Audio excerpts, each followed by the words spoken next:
live. Going live. You're live. Hello. Hello, everyone. How goes?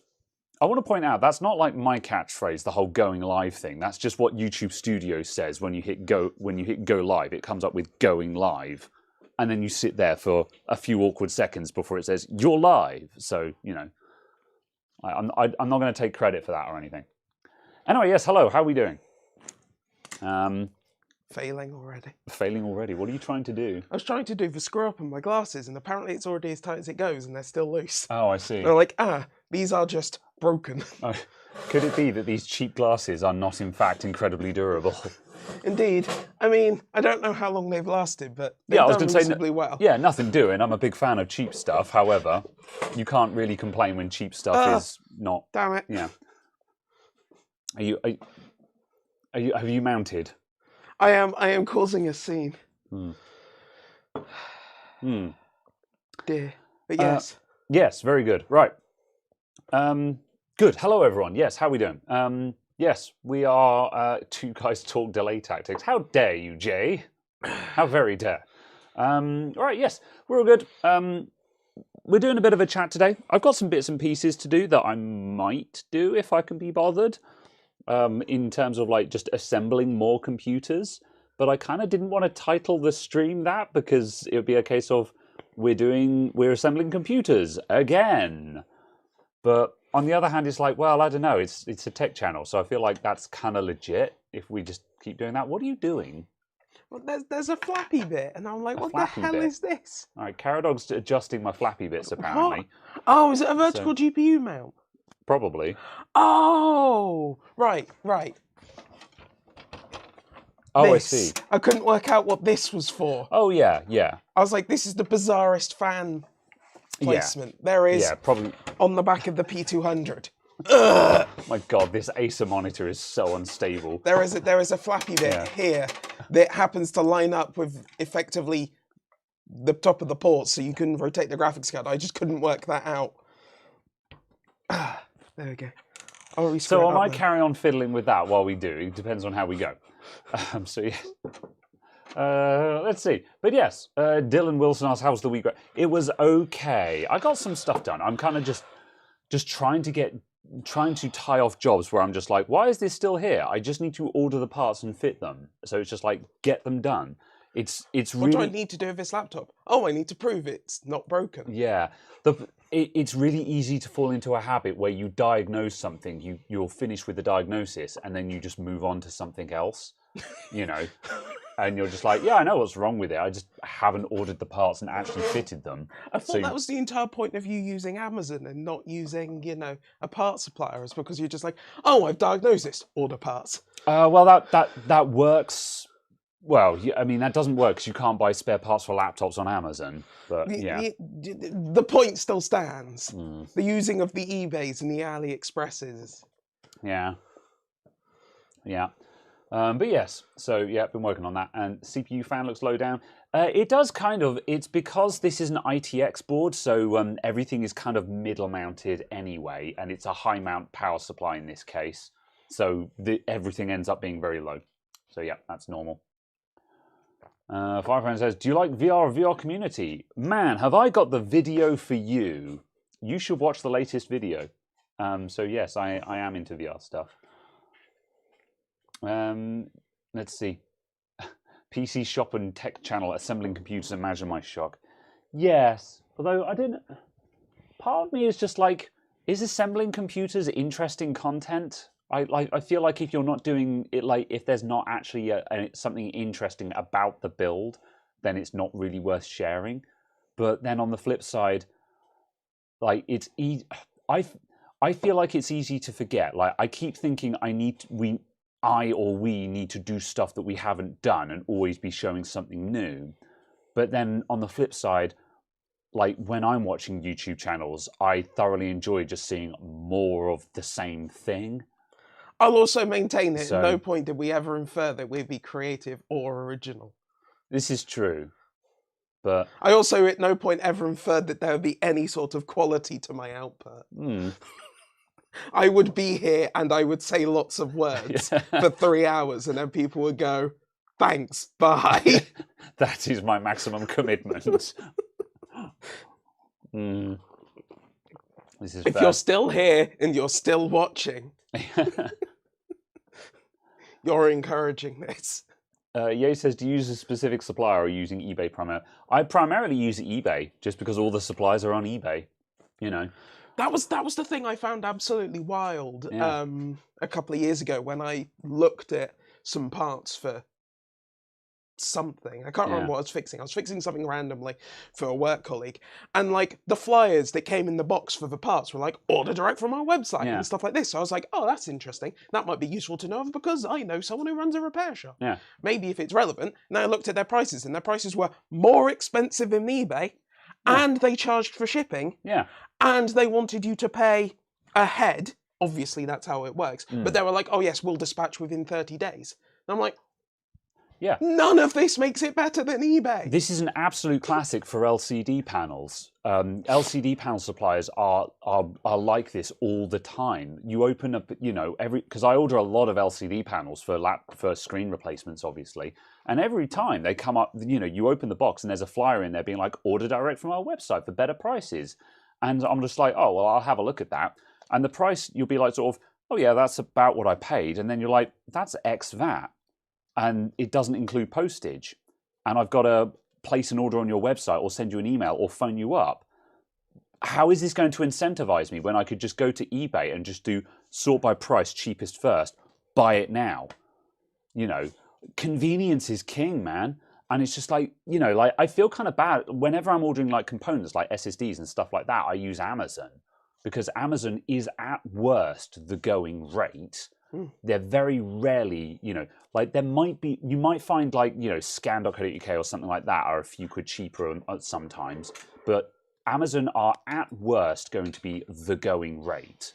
If, you know, they were not necessarily a bargain, but just the going rate. And now and then I'll get smaller suppliers will call me up and be like sort of, oh, you know, we can get you SSDs and stuff like that. And I'm just like, you know, like I wanna support smaller companies, but the convenience that Amazon offers is king. Just at any time, I just literally be like, I just smash I'd be like, okay, I want a 1 terabyte SSD.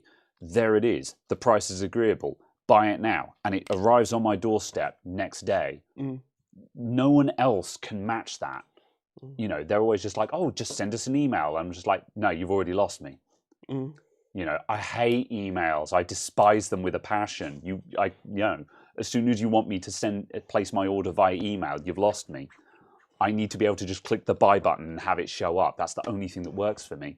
Yeah. So it's just like and I know that's a me problem, but it's also a case though that like when I'm buying stuff, I do look at people that aren't Amazon to buy parts from when I'm buying anything of any sort of individual value.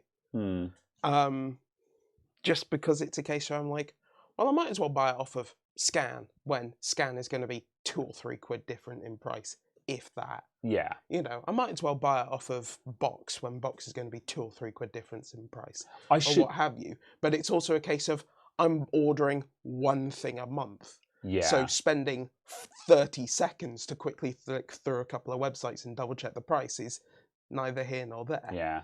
But when you're doing it all day, every day, it's kind of a case of, it's also a case of, yeah, but the convenience. Yeah.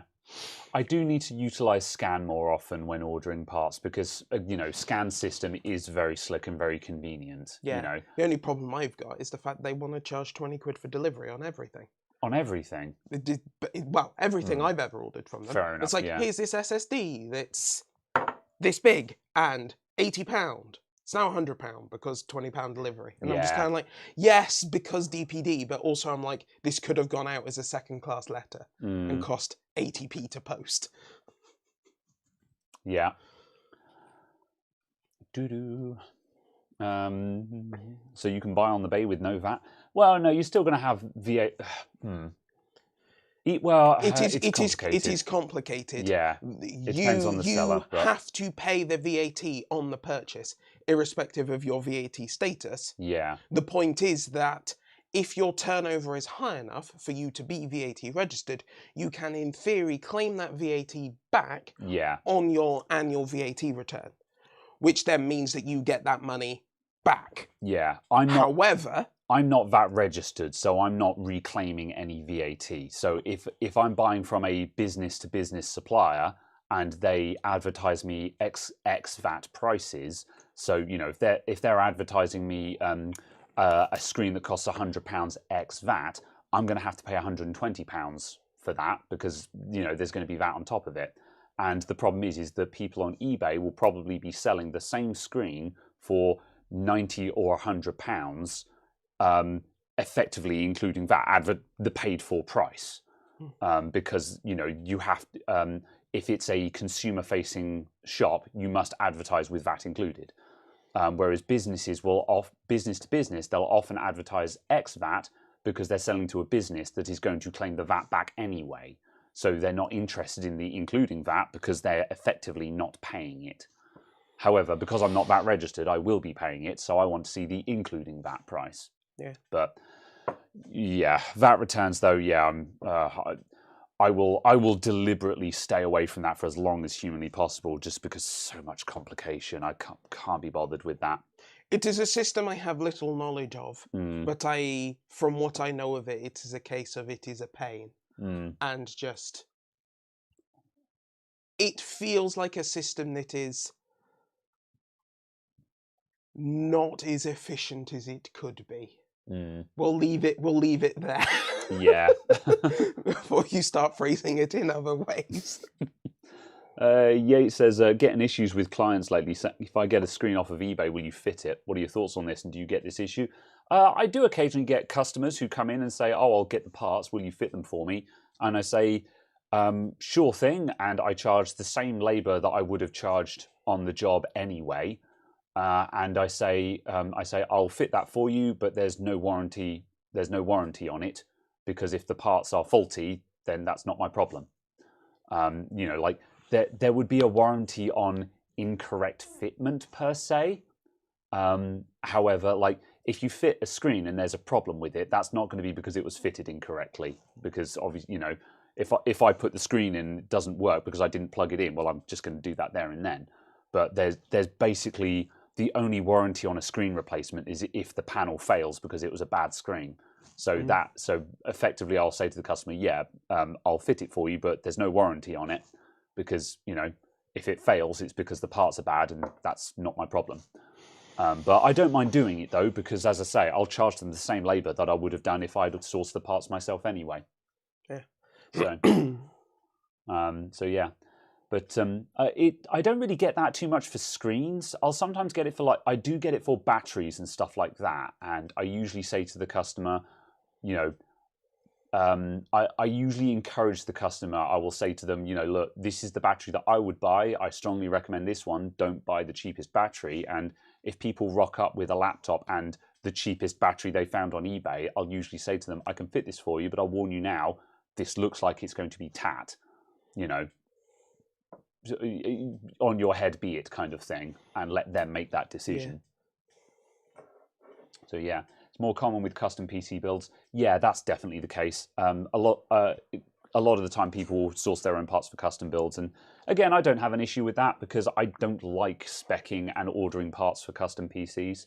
I don't really enjoy that. So when people just rock up with a whole load of boxes of parts, I'm just like, good, that's less work for me to do. Yeah, you know, I'll warranty the assembly per se, but again, you know, if there's a problem with it that turns out to be a faulty part, then it's up to them to send that part back for repair. So in a way, again, it's benefit to me because I can charge them for the build, but I don't have to deal with any of the warranty on any of the parts. I can just, you know, if they bring it back and the motherboard was bad, I can be like, yeah, your motherboard's bad. You've got to go and send that off for RMA. And it's like, cool, I don't have to deal with that. It's not my problem. So to an extent, it works out. I think the only time it's annoying is when I say to a customer, this, you know, I had a customer recently who needed a new laptop. I was about to say laptops. Yeah. And I said, I recommend Dell laptops. I would recommend this, you know, like this one. I can get it for you if you want. This exact one. Yeah. And they'll show up a week later and say, oh, I bought this Asus from PC World, and it'll be one. And Asus consumer laptops are garbage. Fight me.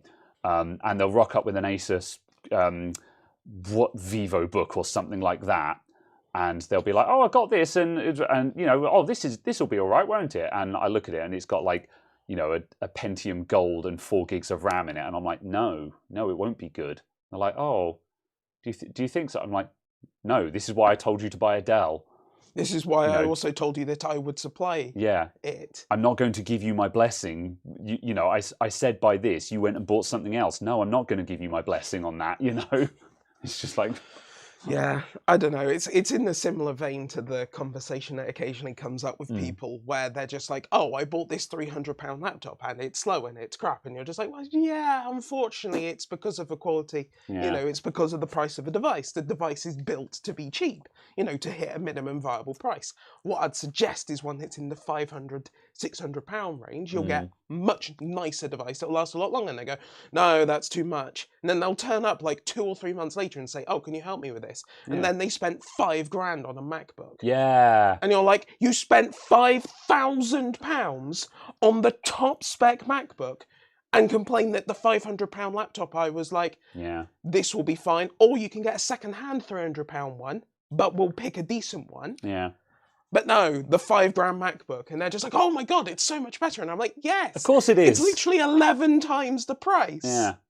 Ah! Yeah, I'll quite happily chime in on that in a moment. Firstly, Kilo Alpha with the £20 super chat. Thank you very, very much. Hey guys, love the show. Listen every week since I found your channel. Much appreciated, Kilo. Thank you very much. And cheers.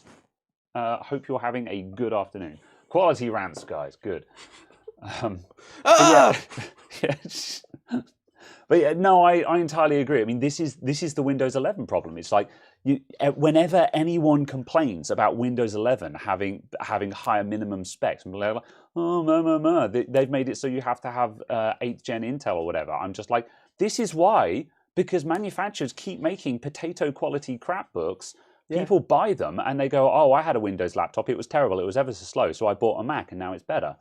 Microsoft are ignoring the fact that they spent 10 times the amount of money on it. So it better bloody be better at that price tag, you know. And Microsoft are getting sick and tired of being everyone's punching bag for this. It's a it's a concept that I just don't understand. And what frustrates me the most is that it's still happening. Yeah. You know, like, did you see when I was on Discord the other day and I posted the what about the Office PC? Yeah, I was speccing up an Office PC for a customer, and after I specced it up, I was like, I should probably have a look at like the Currys, which is a big box computer supplier in the UK. I should probably have a look at the Currys website and just like see what the customer could buy if they went to Currys.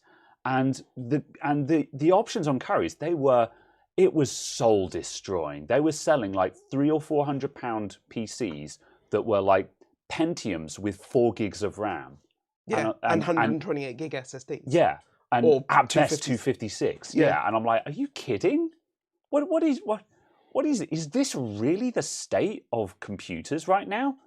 And it's not that much different when you look at like this customer that bought an Asus recently.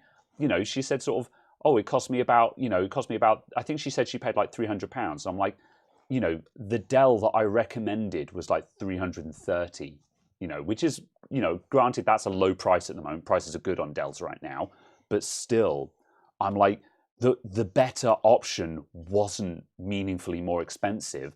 And in the case of this Office PC that I spec'd up, I've spec'd up something that is the same price or technically slightly cheaper than Currys and has specs that completely demolish what Currys are offering.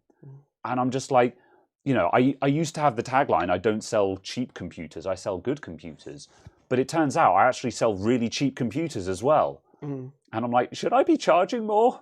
Like, Well, I've already got 70 quid profit on an Office PC build, which is high by my standards. But yeah.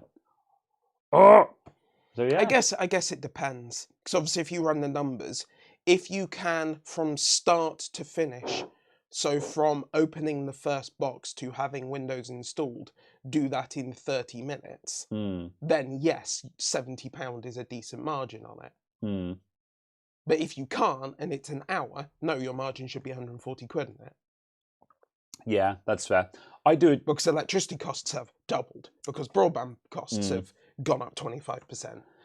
I do it as I try to do it on the a cost of your food has gone up by yeah. 50%. You know, the cost of your rent has gone up by X. I try to do it as a vague scale based on the cost and complexity of the build. You know. Yeah, but it's like, also how many MacBook boards could you have repaired in that time and charged £220 a repair? See, in a way, I agree. You know, if that makes sense, to make it a ridiculous extreme comparison. Sure, I was going to say, if we're going based on time alone, you're right. Given this time slot, what else could you have done in that time, which would have made more money? Yeah. However, also it depends on how much brain power I had to expend. Absolutely. No. That's what I was kind of saying. Is the next step of did it give you enough money to cover the cost of doing it, and did you actually get something else other than money from it? Like actually just going, I quite enjoy building PCs, and building this PC was fun and reasonably mindless. Yeah, because that's the thing for me.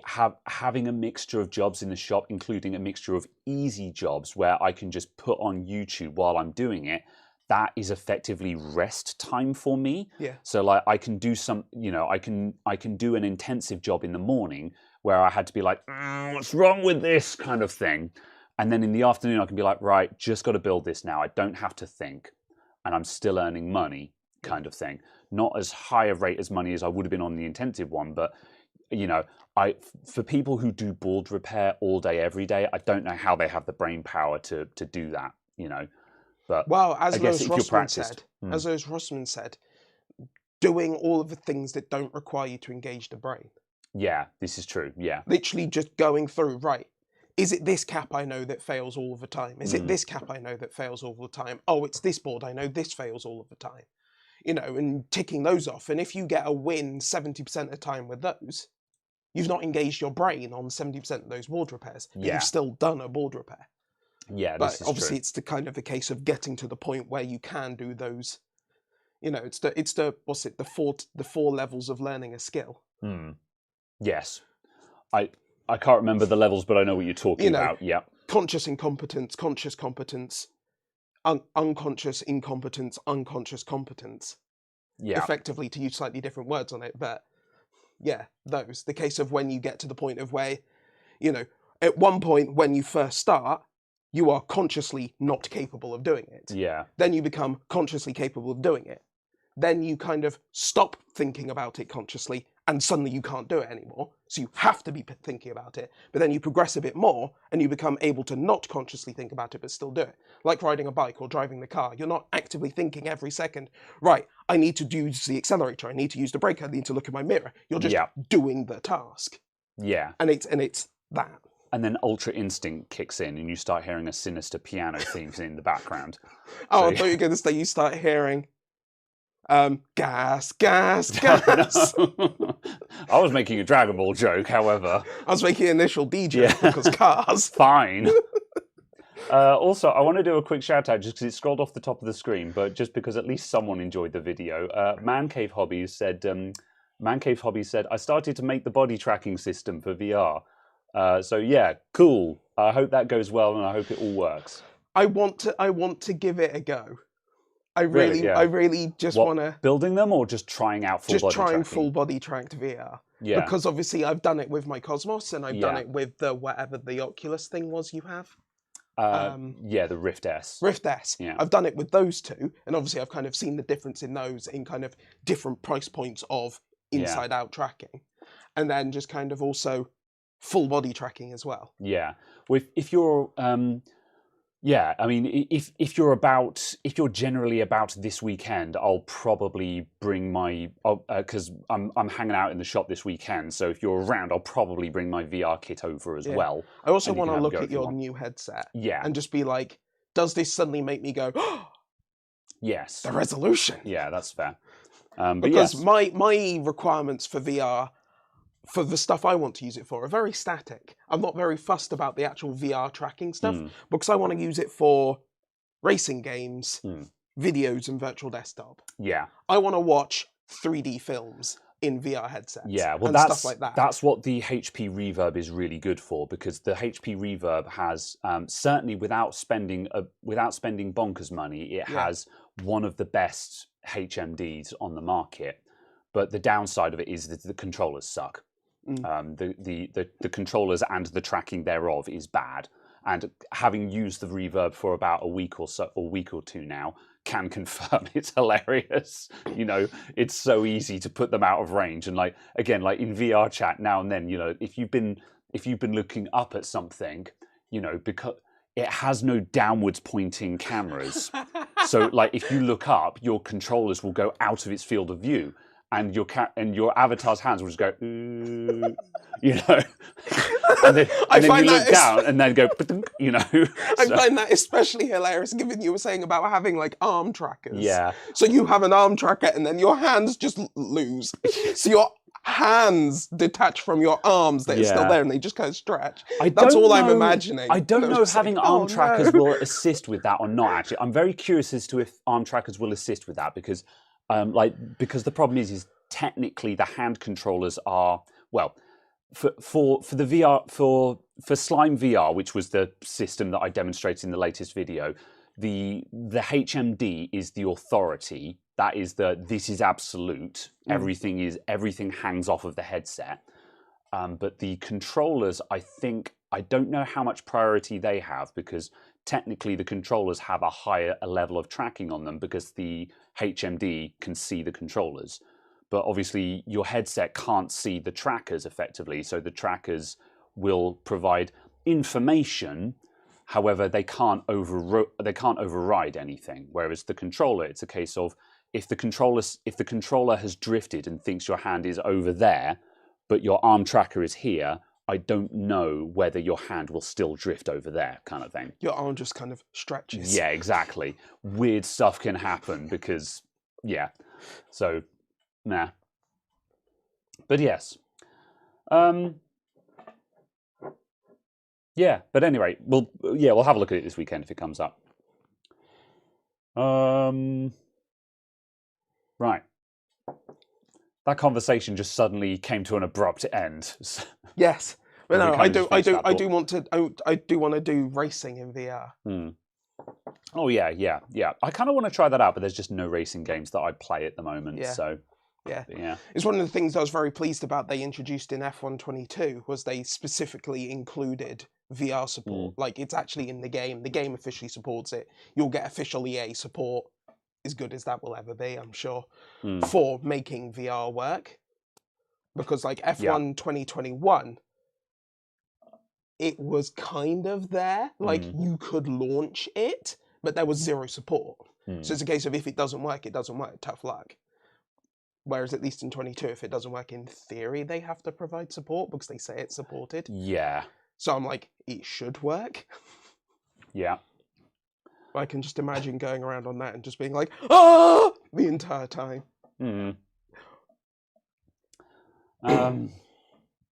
More chat interaction. Well, we do all we can, but like while we're talking, I can't keep reading the chat out while we're talking about something. So it's kind of like, yeah, I kind of interact where I can here and there. And yes, I did say bring topics, but also like, oh, well, yeah, like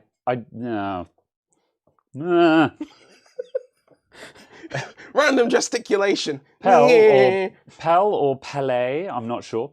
What is a good laptop with a decent price? What would you recommend? I mean, it kind of depends on what you're doing. Like for a bog standard customer laptop, so just someone who just wants a laptop, I usually recommend Dell Inspiron laptops because they're fine, basically. You know, 8 gigs of RAM, 256 gigs of storage, and like an i3 or AMD equivalent is fine, basically. That's usually what I recommend people buy. I'm not super thrilled about the hinge quality on modern Inspirons at the moment, but like, name me a modern laptop that costs less than £500 that doesn't have trash hinges, you know. So, that's kind of a no-win situation, I think. And like, I'm not a fan of expensive laptops either, because laptops are kind of a dead end. I don't like laptops, basically.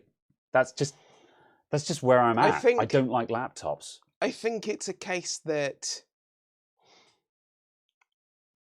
they get bought more often than arguably is playing to their strengths. Yeah, I think a lot of people insist on having a laptop when they are actually just going to plonk it down on a desk for its entire lifetime. And I'm like, you could have had a desktop and all of the many advantages that come with it.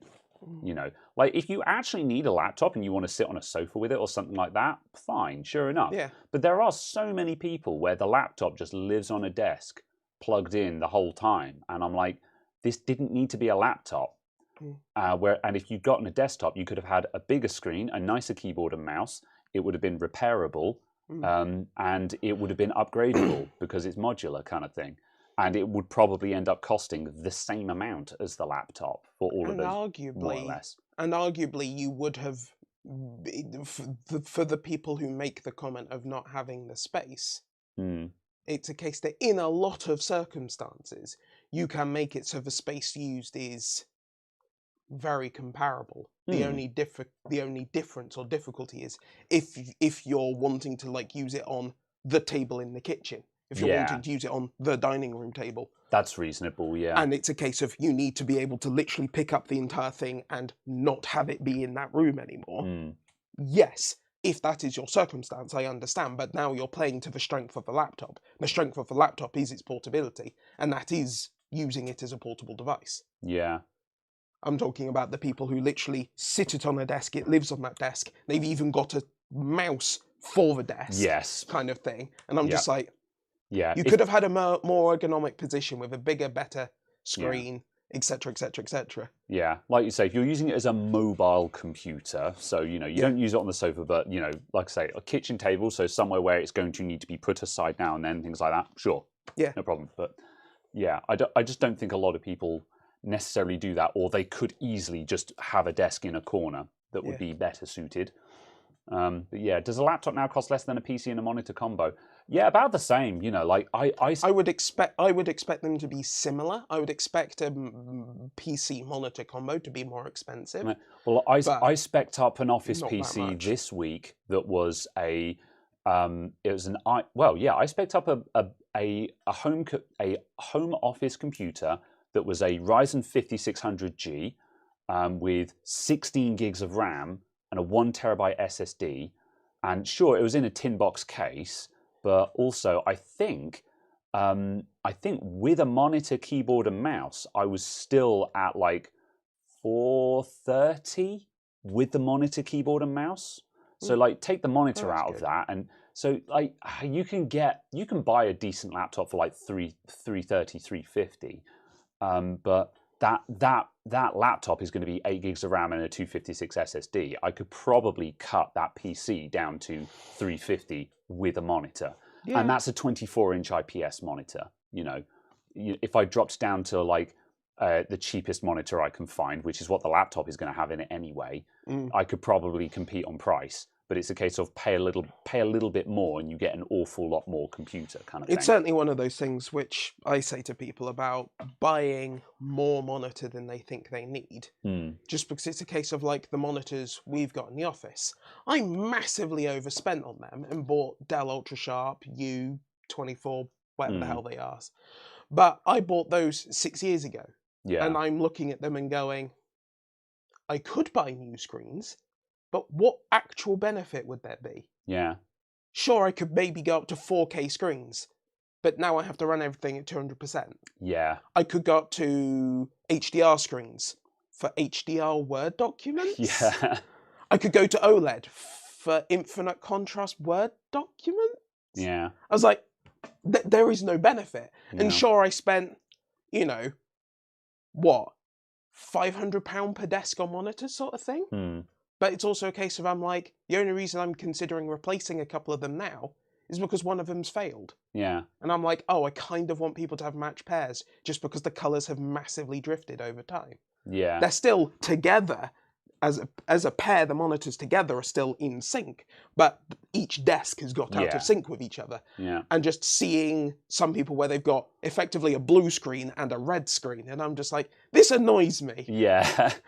But I mean, even you could probably dial that out by just adjusting the monitors when that desk is empty or something. But that's the thing with the Ultras. Like a load of the Dells in here, like the ones on the main workbench over there, are all old Ultra Sharps. Yeah, and they're like 2012s, yeah, aren't they? like that. Those don't even have HDMI ports on them. Yeah. And they still look better than most people's monitors do. So it's just like, yeah, it's yeah, I don't know. And just there's so many laptops these days that you buy, and again, like not wanting to pick on Asus or anything, but that Asus Vivo book. Picking on Asus.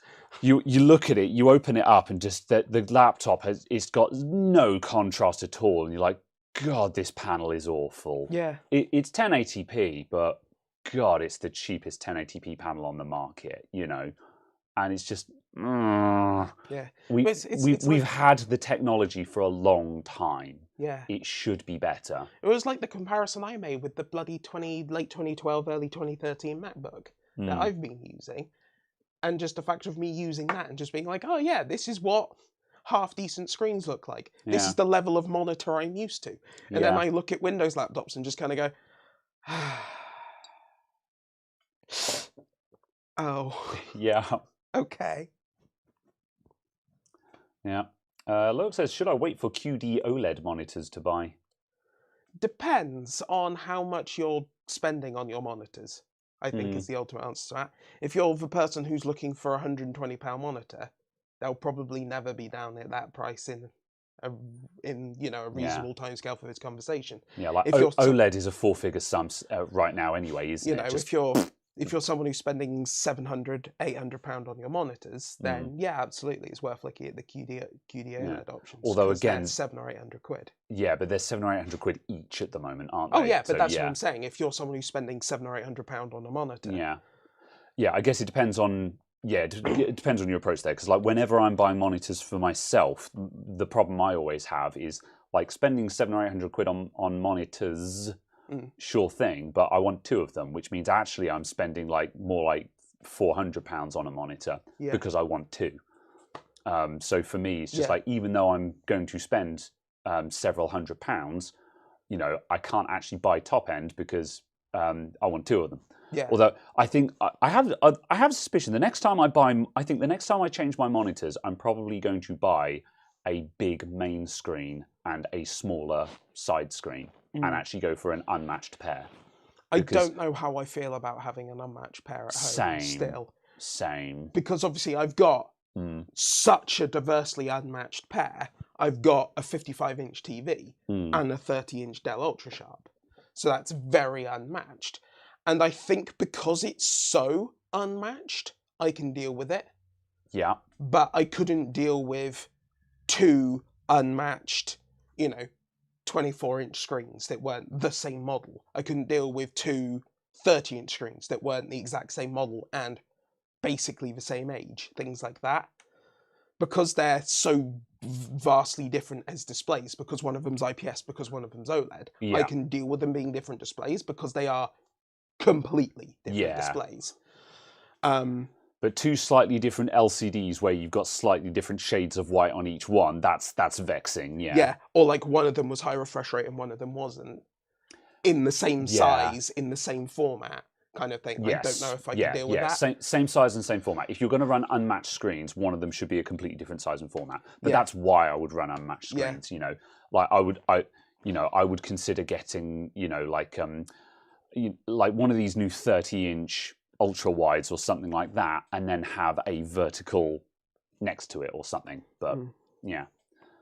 Also, Loic said what about the problem with the burn-in problem with OLEDs? They seem to be ironing that out. I think they seem to be.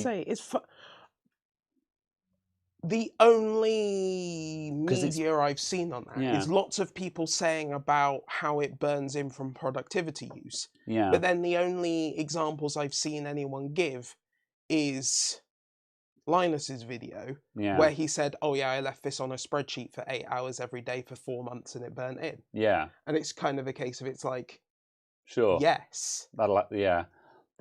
If you're using it as a desktop monitor for your home PC, the number of people who spend all day, every day in something that is predominantly white here, predominantly black there, predominantly white here, high contrast, etc., like that, with mostly static stuff is going to be exceedingly low. Yeah. You're going to be watching some video on there, you're going to be playing some games on there, you're going to move your windows around and stuff like that. That's so it. It's a case of, whilst it's again sample size of one type thing, Yeah. my one that I've had since 2020, I think, should be because it's a 2020 model, so it would have been September 2020 I got mine. I used that is powered on from, I don't know, 5:30, 6 o'clock every evening until midnight, 1 a.m. I'm not using it for that time, but it's powered on, displaying a picture for that time. Yeah. And I've noticed nothing. Yeah. And I'm just kind of like, sure, sample size of one, but I'm just like, it seems to be a case of like, can they burn in? Well, technically, yes. Will they burn in? Well, probably not. In the same way that, like, you know, CRTs had burn in. Yeah. But like, it wasn't a problem unless it's like a cache point where it's displaying the insert card thing for 24 hours a day, 365 days a year for 10 years. Yeah. You know, or an arcade machine or something like that. It's just like, you know, yeah, these things can burn in, but do they actually burn in unless you're doing something unreasonable? Probably not. Yeah. Or at least not within the reasonable lifetime of the screen, I don't think. Yeah, but it's kind of a case of, obviously, whilst that's only, you know, 2 and a bit years of usage, and you'd expect your monitor to last a lot longer than 2 years, it is still a case that, you know, so far so good kind of thing. Yeah. And I've not noticed anything at all. Also, I'm far happier to live with it having like pixel dimming and stuff like that than I feel some people would be. Just because it's a case of, the only times it ever seems to do the pixel dimming is when it's late at night. Yeah. And I'm doing something and it just slowly going darker as I'm just like, this is actually reasonably pleasant in this pitch black room. And then it turns on and suddenly I get flashbanged by 1,000 nits at 55 inches. And I'm just like, I'll just put on my hacker glasses. It was like I was saying when I played Doom Eternal the first time on that panel in HDR at night.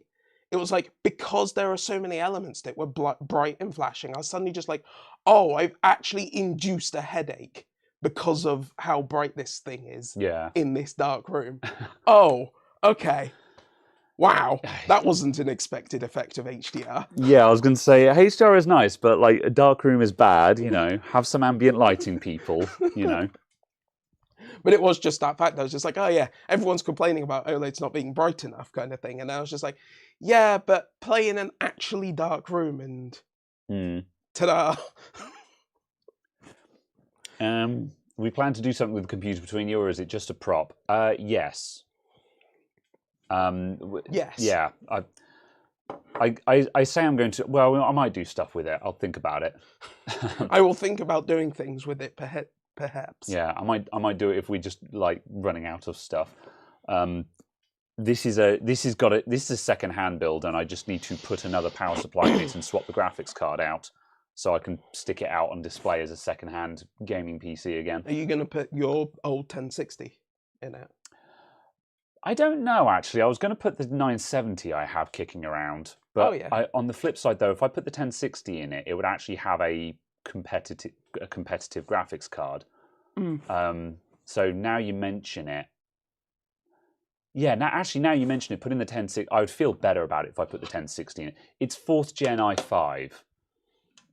970. But the 4th gen i5 and a 1060 will still pair up well. So yeah, a 970 would be fine. Yeah. How does the 970 do versus the 1060? I would presume that they are comparable, give or take a couple of percent, just because my usual thing is kind of, you know, the if there was a 7090, it would be the same speed as the 980. Yeah. If that's the rule of thumb. If there was a 1070, it would be the same speed as the 980. Yeah. If there was an 1160, it'd be an 1170, it'd be the same speed as the. Yeah. That's certainly how the rule of thumb goes. You know, that's kind of my estimation, and obviously a case of people aren't going to notice 5 or 6% swing either way. Yeah. Really. It's only a case of that starts mattering when you're looking at stuff and like you're like, oh, this is a 60 equivalent, and the 60 equivalent can't get 60 FPS at 1080p. I think right now actually it's going to come down to VRAM, because it suddenly occurred to me that's a 1066 gig, I think. Oh yeah. Whereas the 970 is going to be like 3.6 or whatever the nonsense is. Yeah, this is 6 gig. Yeah, so I might just stick the 1060 in there, because like the 970's probably got the horsepower for it, but it doesn't have the VRAM. I think the VRAM falls over. Whereas if I stick if I put a 1060 in there, and it's worth it for this case, then I can actually sell that at a confident price instead of selling it just being like, you know, as it's a starter PC, you know. Whereas if it's got a 1060 in it, I could be like, yeah, you can this will smash out the vast majority of 1080p games without having to compromise too much. Yeah, I think that's kind of the main point. Yeah. Drink cider and chill. I'm going to do that in a minute. It's coming. I'm going to finish this pint of water first. So yeah, 3.5 and 5. Yeah, I don't know what the 970 VRAM was weird, and I can't be bothered to think about it. It's to do with the bus, wasn't it? The bus wasn't wide enough for the amount of VRAM. Functionally 4 gigabytes. Yeah.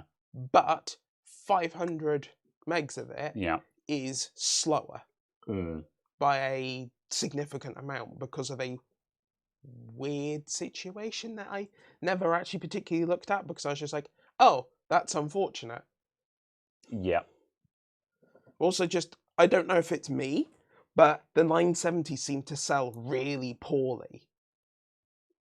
Yeah, compared to the 964 gig. I think it's just because the 964 and gig the was 980. Yeah, it was probably just not priced well, because like the 960 was so cheap. It was the like 964 gig. Yeah, like 964 I don't understand why the 2 gig existed when every time I looked it was like the same price or £10 more expensive. But like 964 gig, you know, for a very long time, you know, like those were sitting down at around like £120, 150 tops, you know, kind of thing. And it's just like, that was a lot of graphics card for the money back in the day. You could just slap that in any gaming rig and be like, 960, no problem. Yeah. You know, the 970 was probably like, I don't know, like two or 380 quid or something. Pushing 300. And so at that point, people are like, well, you know, if I spend like 400 and something, I get a 980, and now I've got a near flagship. You know, I have the flagship sort of thing. So I don't know. I wonder if it just got weirdly positioned and then hammered because of the weird VRAM thing. So it got obviously hammered in perception. Yeah. Yeah. I'm kind of ever so slightly sad that I got the 980 and not the 980 Ti. Just because of the extra VRAM on the 980 Ti over the 980. Yeah, and the 980 Ti came out like 3 months after I got my 980s. Yeah, that has turned out to, like, because for a while VRAM... Well, because I was VRAM limited when I replaced my 980s. Oh, really? I was having VRAM issues. That's why I needed to upgrade. How much does the 980 have? I think they're 4 gig. Really? Yeah. Oh, interesting. Oh, I suppose they'd have to go up to 8 gigs for the next. They're either 4 or 6. Yeah. And the 980 Ti was either 6 or 8. Yeah. Sort of thing. So it was just kind of a case of it was like. Yeah, 4 gigs is low for I'd expect. And because I was playing it above 1440p. It was a case that I was just VRAM limited in so many things. I was having it where I could, if I played on very high texture, not ultra, very high, in a lot of games, just as I was replacing them, I get like 15 FPS, 20 FPS.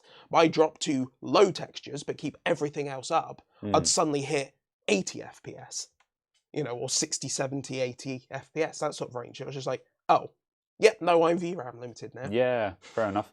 Yeah, the TI was 6 gigs according to chat. Yeah, that was it. So yeah.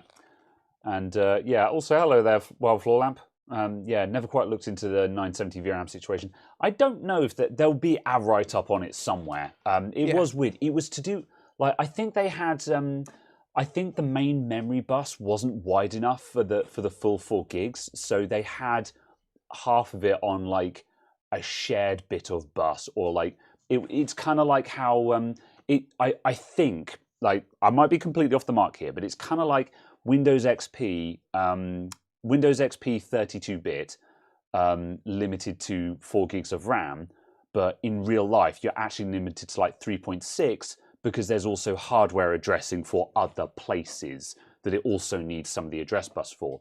So, and I think it was kind of a similar deal where it's just like it couldn't address the entire space, so it had to do weird hoop jumping to get to the last 500 megs of RAM, and that came at such a performance penalty that that section of VRAM was functionally worthless in games.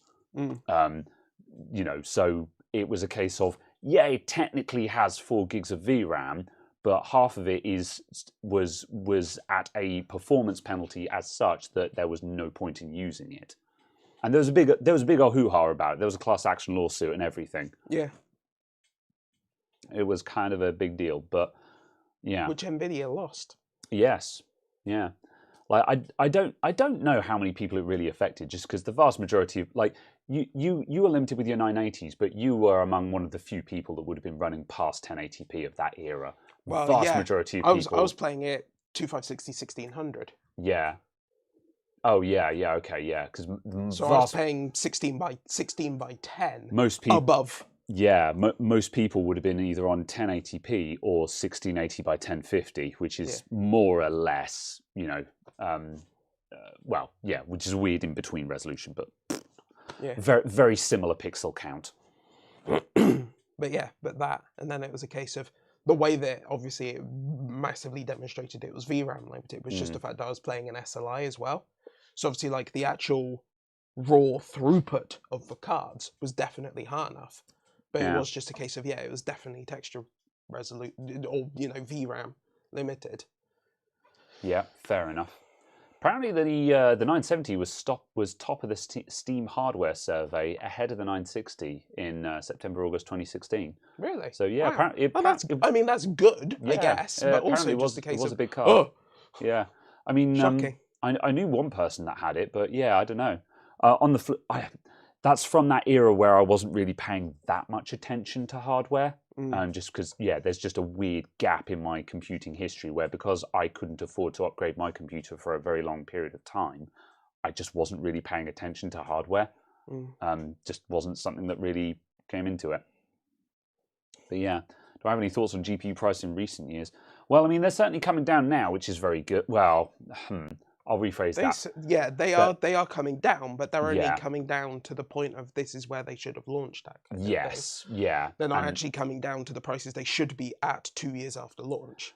The common supply of the widespread supply of last gen cards, both new old stock and second hand, I think is going to help try and pull down the cost of the new cards, because Nvidia is trying their hardest to normalize the sky-high costs that people had grown accustomed to. However, the problem is that like a lot of people are looking at the 40 series and being like, I could just buy a 30 series card for less money and have comparable performance or enough performance. And while, and I think that is like whether we're winning that fight or not is another question, but it's certainly a factor, and I think it's something that Nvidia are taking a long, hard look at, especially with AMD's pricing, because a lot of AMD's pricing is extremely competitive right now. It's like, an interesting, especially in the mid-range, because I was looking at mid-range graphics cards this week, like 3050, 3060, and AMD equivalents kind of thing, and I was like, I was looking at sort of, well, what about 6600 non-XT? How does that? But like, oh, the 6600 non-XT, that seems to trade blows with the 3060 non-TI, and it's like £100 less. So we're talking like a £300 graphics cards instead of like a 450 kind of thing, So it's just like, and these two cards are trading blows. So like, buy a 6600 XT. Basically, the AMD 6000 series is extraordinarily good bang for buck right now. Yeah, versus Nvidia. The 6950 XT is doing good value as well, because last time I looked, like brand new 2-year warranty on it, ones were selling for like 550, £600, and like that is good pricing for that level of performance.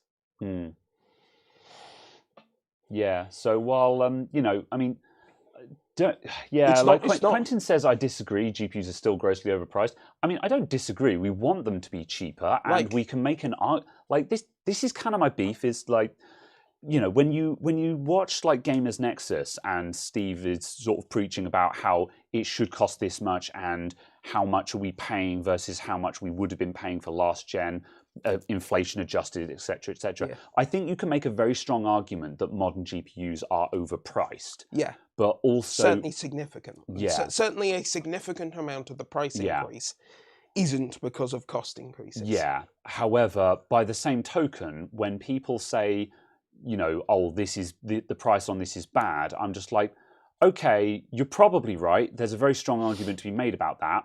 However, this is how much they're charging, and you need a graphics card. What else are you going to do?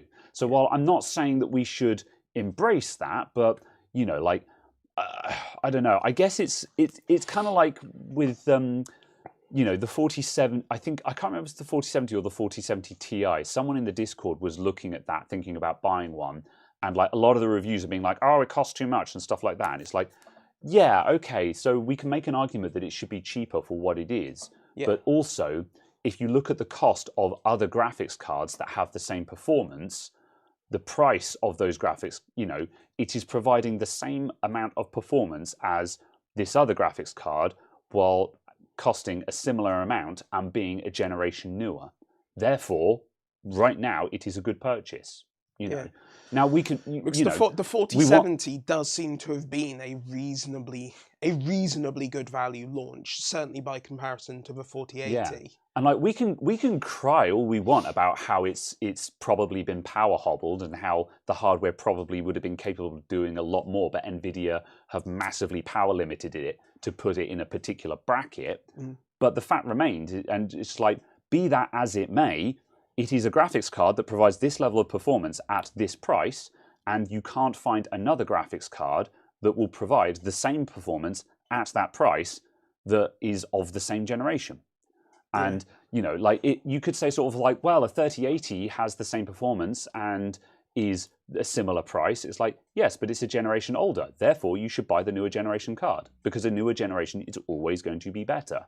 You know, so by and large, so that's the thing. It's just like I do agree that, you know, we can argue about things should cost this amount, but what something should cost and what it does cost are two completely separate things. Yeah. You know, and I think we can fight for lower prices and say it should be this much and stuff like that. It's like, fine. However, if you need to buy a graphics card tomorrow, that's how much it costs. And it's kind of a case of part of it is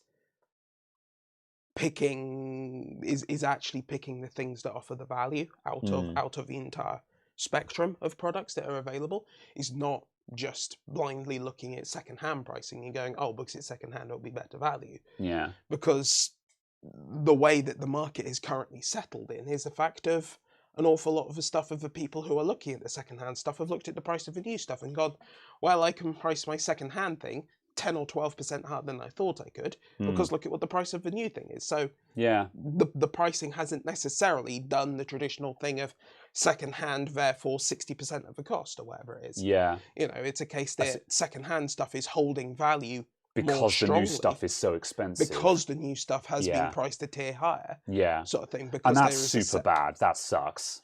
But on the flip side, it's a case of, you know, the market is what it is. The market will decide. The only two ways that anything's going to particularly happen about that is if literally no one buys any graphics cards. Yeah. So the graphics card market shrinks from, you know, say it's worth £10 billion today. Yeah. And the consumer market of graphics cards shrinks the market to £1 billion by next quarter. Yeah. That's the only way something's going to happen there. Or, societally, corporation taxes go up. Yeah. So I think to a certain extent that could happen because, like, I think Nvidia is going to be slightly less aggressive with their pricing in maybe, say, the next generation because I think they got really aggressive with the 40 series because prices were I was high. ramping the price. Yeah, and I think partially. and I think now, because the other thing as well is, like when the 4090 came out, I think it was, and it was like $1,600 kind of thing, and everyone was just like, no, I'm not buying that. I think part of the issue there is that it's a question of, like, yeah, the performance on it is astonishing, but do we need the performance? And it's a case of, for most people who have a 30 series flagship, like a 3080 Ti or a 3090, they already have enough performance. So they have, while those cards are available, which they are at the moment, people are not incentivized to upgrade. So that would effectively shrink the market of brand new cards slightly. Now, if we do a comparison for this, if we use another comparison like the cost of petrol, the cost of petrol, people can complain about the cost of petrol all they like. We can bitch and moan about how expensive petrol is, but at the end of the day, you need to fuel your car. The petrol could cost £3 a litre, and you will walk up to the pump and just start filling your car up because you've got to drive your car. So you're just going to keep buying it. And in a way, people, and this is the thing, if they discontinue the old cards, and old cards are dying and falling out of the market or whatever, people are still building gaming PCs and they still need to buy a graphics card. And people are going to be like, well, I'm not just going to decide to just not build a PC because I still am going to build this PC. So I'll pay whatever they're asking. Now, obviously there's limits to that because a PC is not a critical item in the same way that fuel for your car is, but that's the problem, is that to a certain extent, it's not something that people are going to boycott in a meaningful way. But I think there will be some pressure on it by people just saying, well, actually, I'm going to stay with what graphics card I've got, or I'm going to look at secondhand or new old stock cards. Because now that mining has collapsed, there is a secondhand market. Whereas during the price spike, prices were able to ramp up because there was nothing on the secondhand market to pull down the cost of those cards. Because there was over demand. Yeah. So yeah. I don't know. I think it is also a case of, obviously, the fact of, to a degree, the pricing on graphics cards specifically is a microcosm of wider socio and economic commentary. And there can be significant parallels drawn, and you can use whichever product is relevant to your interests to demonstrate those societal commentaries. But it is kind of a case of, that's not specifically what we're here to talk about. Yes. Very well. Yeah. I do think, though, that based on the information I've seen, that what will continue to happen is, certainly with all of the other pricing changes and so on that are happening sort of economy-wide, and people having less money and so on, the people who are affected by having less money are the people who are buying the 70 class, the 60 class, the 50 class cards. So they're just not going to buy those cards. But the people who are buying 3090s and 4090s, they're not materially affected. So they're just going to continue buying those. Yeah. So in actual fact, the market is going to move more towards the £1,600 graphics card, the £1,800 graphics card, the £2,000 graphics card, because those are going to be the people who have the incomes to support those purchases and aren't going to be materially affected by the other price rises. Yeah. And things like that. Because that's kind of what's happened with AMD's CPU price stack. Because AMD don't, to a degree, yeah. AMD basically don't have a low end. Yeah. That the AMD low end is previous generation, basically. Yeah. As far as anyone is concerned. Yeah. They don't have an i3. Nah. Basically.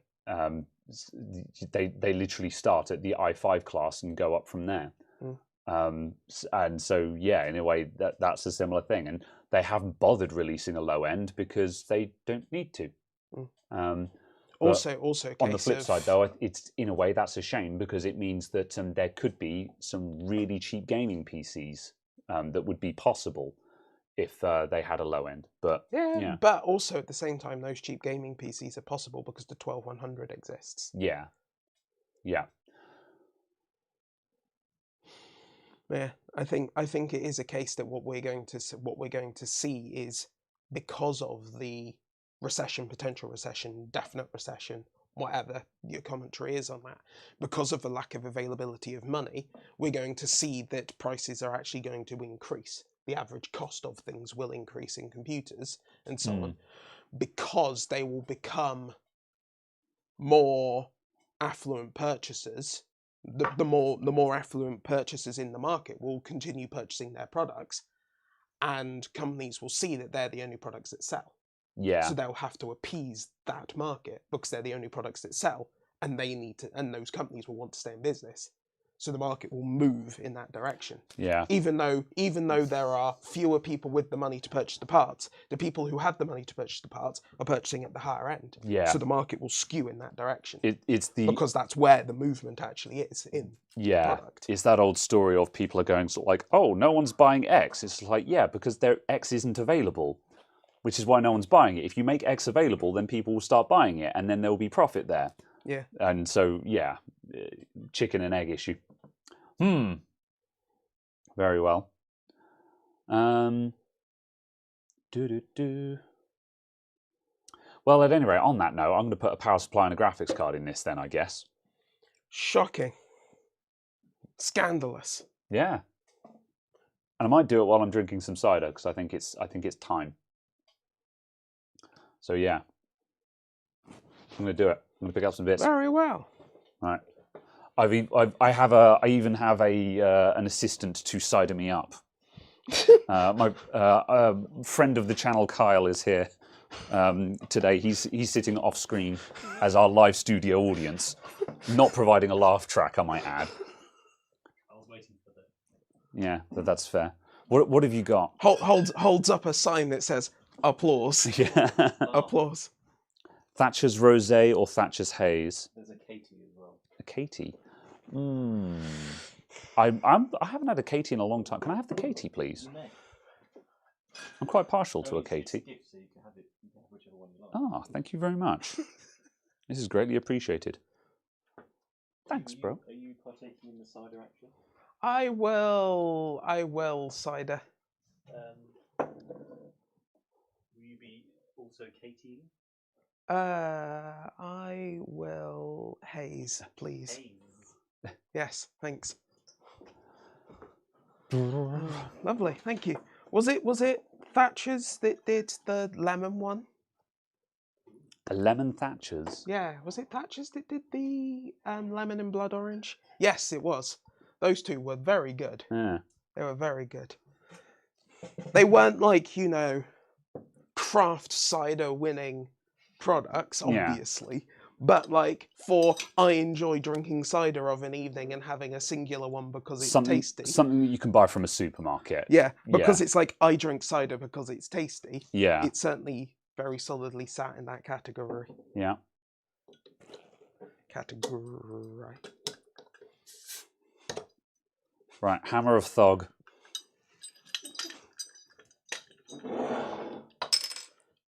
Yes. Right. There was some forming of things approximating letters. Oh, Katie's really good, man. I wasn't too keen on Katie when the first time I tried it, but it's grown on me so much, and I need to drink it more often. Although actually, or is it?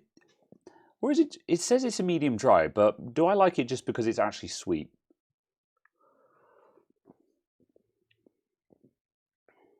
No, it's a medium dry. I don't know. It's very apple-y. It sounds like you're complaining about your cider being made from apples.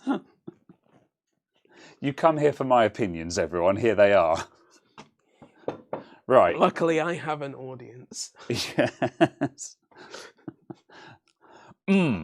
Okay, right. Well, let's Let's get this thing sorted then. Doo-doo. Ah.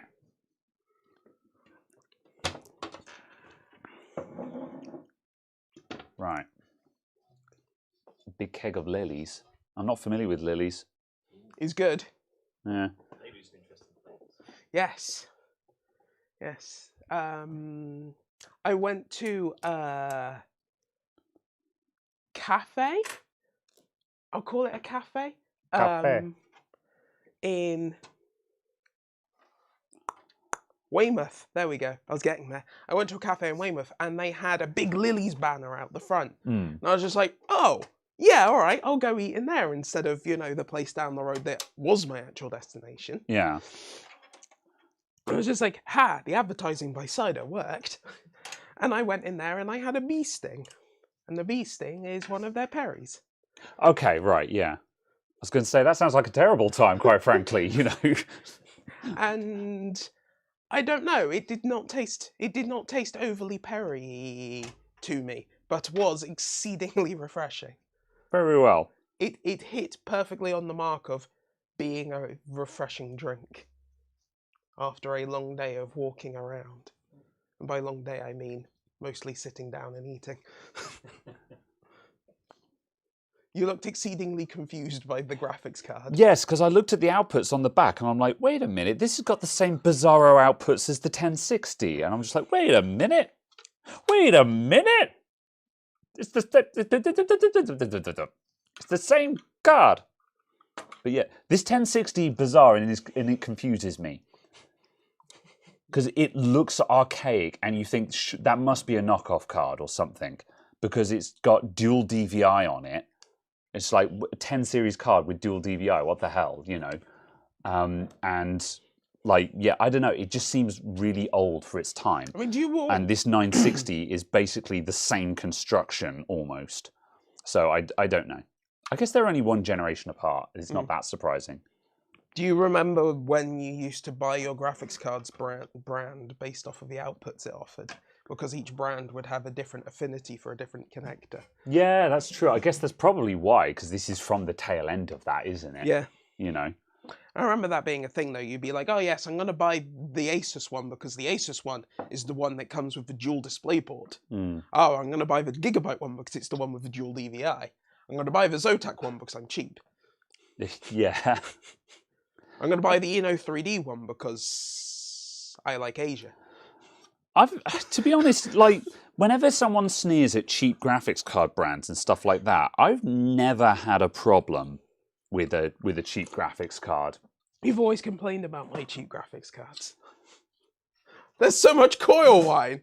Oh, yeah, well, yeah, that's true. Yeah, but then on the other hand, you can get coil wine from anything. I don't think a good brand can protect you against coil wine. But then maybe I'm just saying that because I've got 2 Corsair RMX power supplies with coil wine, But yeah, just, my God, my RM850X, man, where I've been having problems with my PC at home. I plugged in my 850X and just as soon as I hit the graphics card with a load, you just hear that coming from the PSU and I'm like, oh, hello. Now I remember why I took this power supply out of this PC. It's astonishing. It can sing a tune, that thing. I can't remember what it was that we were looking at, but the coil wine on the card sounded like fizzing. Yeah, I think I forget what that was, but it was just like it sounded like something was actually like oil sizzling almost, and it was just like, what the hell? It might have been your 980 pallets. I don't know. Yeah, because you're not. I know that your 980s had mad coil wine. Yeah. And you were just like, I haven't noticed because I have my fans at 100% all the time. Can't hear the coil wine if you run everything at 100%.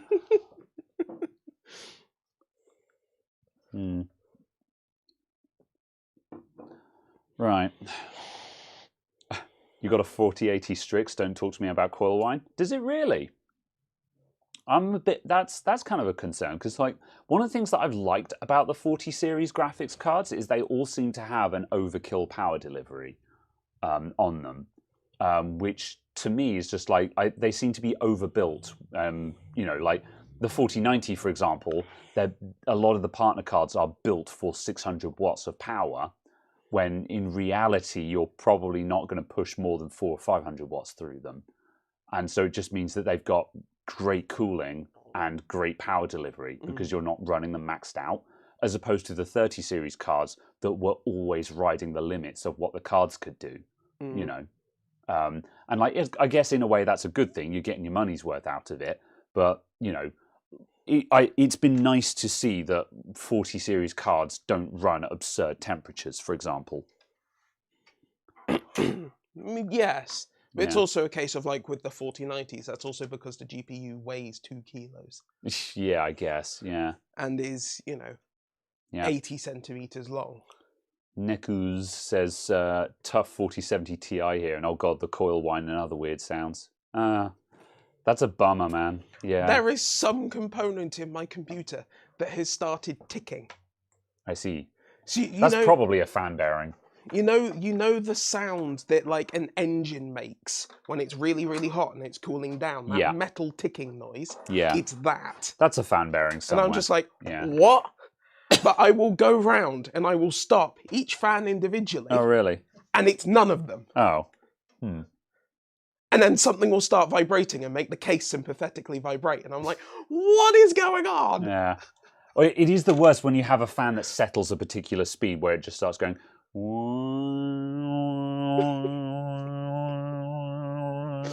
don't know if that came across or not, but it sounded like you were trying to do an impression of a didgeridoo.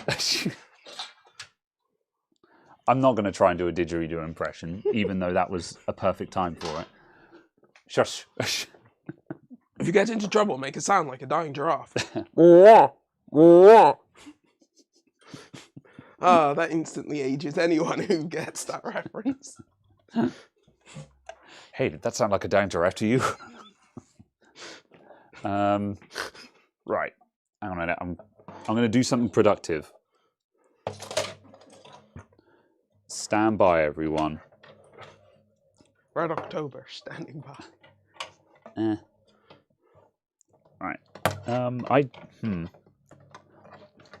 I think I might be doing this the hard way. Oh, actually, I'm going to put this in and then sort out the power cables, because I think half of the power cables won't be going through to the back of this case. So this case kind of needs a modular power supply, but also it's a second-hand build, so I don't want to invest money into it, if you see what I mean. There we go.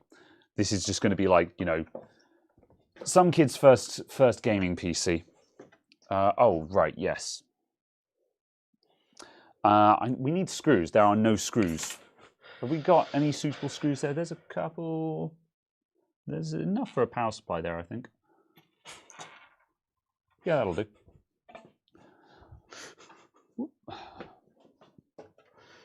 All right. What case is that? This is a Fantex P200, which would be great if it were micro ATX, I think. It's mini ITX, but, you know, like, I think they could have made this micro ATX, which would have given, and, you know, I think that would have been possible. Or, like, you could have made it 10 mil taller and made it micro ATX, and then it would have been vastly more space efficient,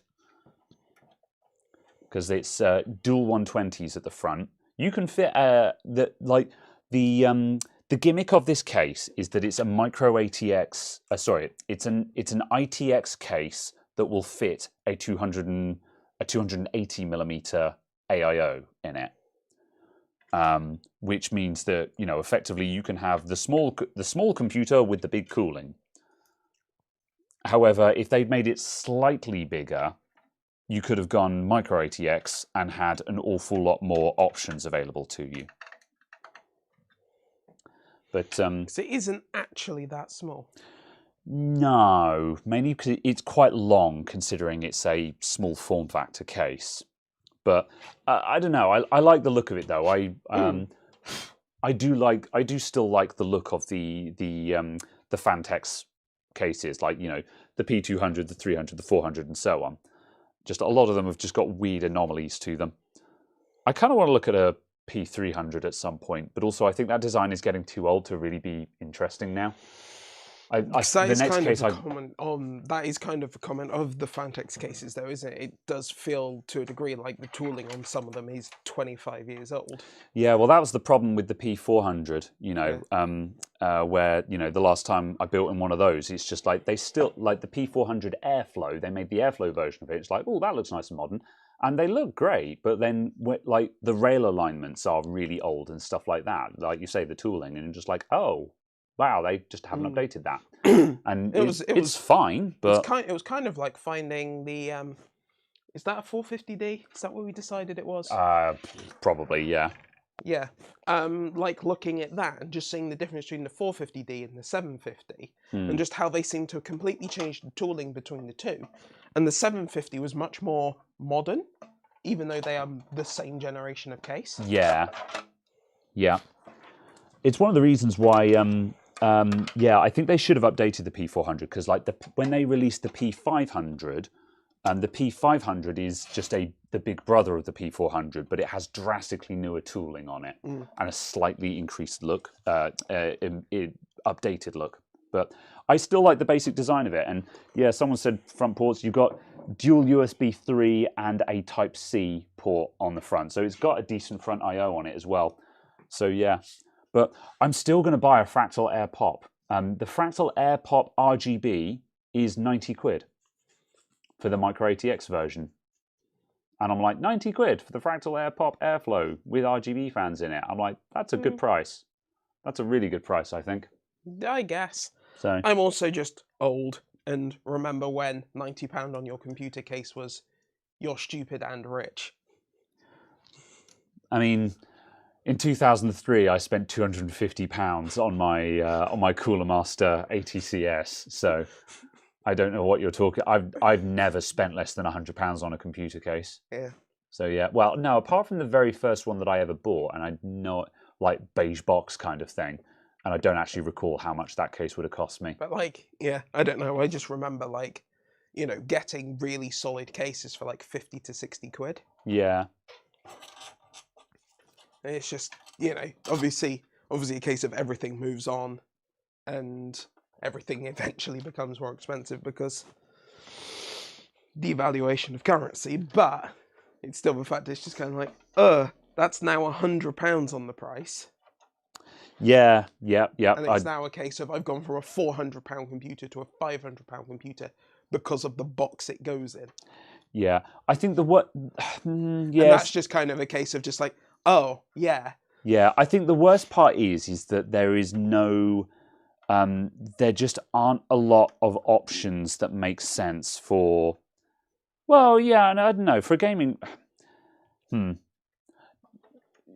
like if it's a gaming PC, I think there are plenty of options, but then, I don't know, like whenever you do spend like 50 quid on a computer case, there's often something wrong with it. I know when I bought, a while back I saw like Deepcool have got some really good, well-priced cases available that look really nice. But when I saw them in the flesh and felt the materials and stuff, I was like, oh, that feels a lot cheaper than it looked in the picture. The picture was a 3D render and it looked really slick. But when you saw it in the flesh, you're like, oh, that's plastic that was going to scratch if you give it a hard look. And it just actually feels a lot cheaper than I expected it to be. Yeah. The visual design of it looks great, but in actual practice, I'm just like, oh, I'm probably not going to buy one of these again. Yeah, it was kind of like what happened with a couple of the Cooler Master cases. Yeah. The ones that they released as new cases in, was it 2020, 2021? Those ones, it was just kind of a case of a bit, oh. Yeah, I think the design was all okay, but then like the actual execution of it was...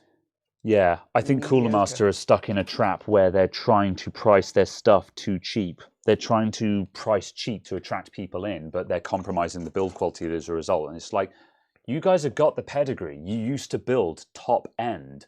Cooler Master used to be flagship cases. Again, exactly. The ATCS days, they were 250 to 300 pound chassis. What happened, man? You've got the pedigree, you've got the history. Yeah. Just build it with premium materials and price it versus the big brands. You've got the clout, and it feels like they don't have faith in their brand name.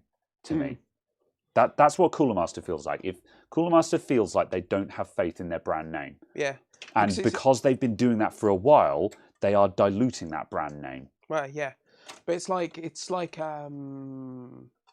know, like the Landcall 2, the Landcall 3, the 215. Those cases are big, expensive cases, but they're also good cases. They're well made. They've got good engineering on them, which then makes it a case of you go, well, you're not going to buy this if you're buying a cheap case, but if you're buying a decent case, you're considering it. Yeah. And it's kind of a case of it's just they've picked a market and they're going for it. But also, I feel like they have maintained enough volume that they are getting carried by enough third-party sellers. You know, they are on Scan and so on, to actually sort of be able to have enough volume shipped for, you know, sea shipping to work for cheaper shipping options, because someone's willing to sit on, you know, £12,000 worth of Landcall cases because they know that they'll actually sell. Yeah. Whereas getting someone to commit to £10,000 worth of Cooler Master cases is probably pretty difficult. Yeah. Yeah, that makes sense. So it's kind of Cooler Masters in this difficult position where they need to try and recover their brand, but they have nothing to. There's nothing to particularly. They haven't got a thing to innovate with to kind of make everyone turn around and go, oh damn, we have to buy the Cooler Master case because of Y feature. Yeah. Therefore, they can price a premium. Yeah. And they don't have the brand to get people to commit to buying £10,000 worth. So it needs to constantly be shipped in a more expensive fashion because it needs to be faster shipped. I get you, yeah. Which then means that they have to compromise on the quality of a product to try and maintain price competitiveness because of other costs being higher because of lower volume. Yeah. But they're not low volume in boutique, they're low volume in cheap. Yes. Which is a death spiral, arguably. Yeah. That makes sense, yeah. So, you know, that's how it feels as someone who is aware of the market and their position in it and so on, but obviously not an expert on what's actually going on. Firephone says, can you suggest a case that has more than 4 USB ports in the front? So... No. I can't think of any. The only ones I can think of that even have 4 are the older Cooler Master 750Ds. Yeah. The Crystal line. Corsair 750Ds. Sorry, Corsair one. Yeah. Yeah. Yeah. So I was going to say see, I'm interested if anyone actually does have suggestions on that, because like because that would be Fantex, the Fantex, whatever the hell the super large one is. It's like £900. Oh right, yeah. Yeah, I think that's got an option for you to have 6 front USB because you can add add-ons. Yeah, I was also, going to say technically, I think what's the one that's 2 glass panels at 90 degrees and everyone did all the water cooling builds in it. And it's got the rear chamber where the hard drives and power supplies go. And it's, you know, the big cabinet case, which is glass on 2 sides with the side intake. What brand? I can't remember. Okay. I'm struggling here, but like literally everyone did it for all of the water cooling builds. I was going to say I know that Corsair had a ridiculously big boy build that was like the 1000D. Yeah. But yeah. 011 maybe? Yeah, the 011. Oh, okay. The 011 Dynamic, whatever the newest version of that is, you can get 2 front panels for it. Okay, so you can, in theory, have 2 Type Cs, 4 Type A's. Okay, I think just because you can technically upgrade to having 2 sets of front panel connectors, just because of the way that it is slightly modular. Yeah. Because I don't think there's much of a market for it there, just because, like, well, I mean, aside from the fact that I think that's stupid personally. Yeah. But also, like, you'll struggle to find motherboards that would support that many front panels.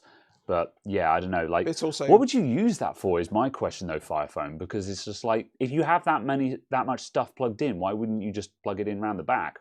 Like, how many plates are you spinning where you need quick access to that many ports? Also the case of just a 40 gigabit USB-C hub. Yeah. Oh, case labs exist as well. which someone just Do they mentioned. still exist? Well, Oh, they yeah, don't still exist, but at No, some they point do. I think someone bought the Yeah. name and the tooling. Yeah, I was going to say, because I know that I don't know yes. Case Labs very well, but I know that they are a niche designer. They're the kind Yeah. of people that would have made some bonkers big Yeah. cases. Yeah, true.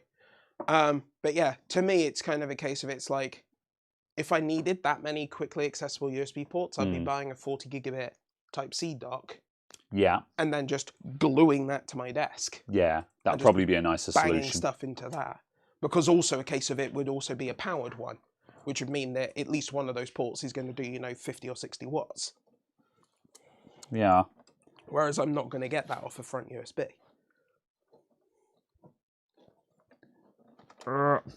My God, this ATX won't go in. Okay, hang on a sec. I need a prying tool so I can give it a shove. It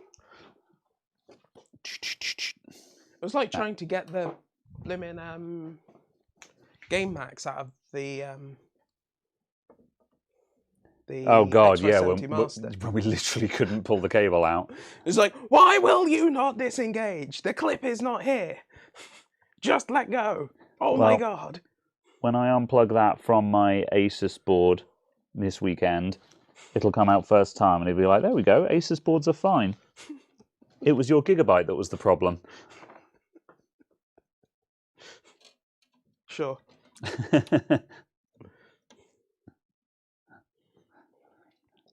Sure, capital S full stop. I heard what you said. I'm not going to respond.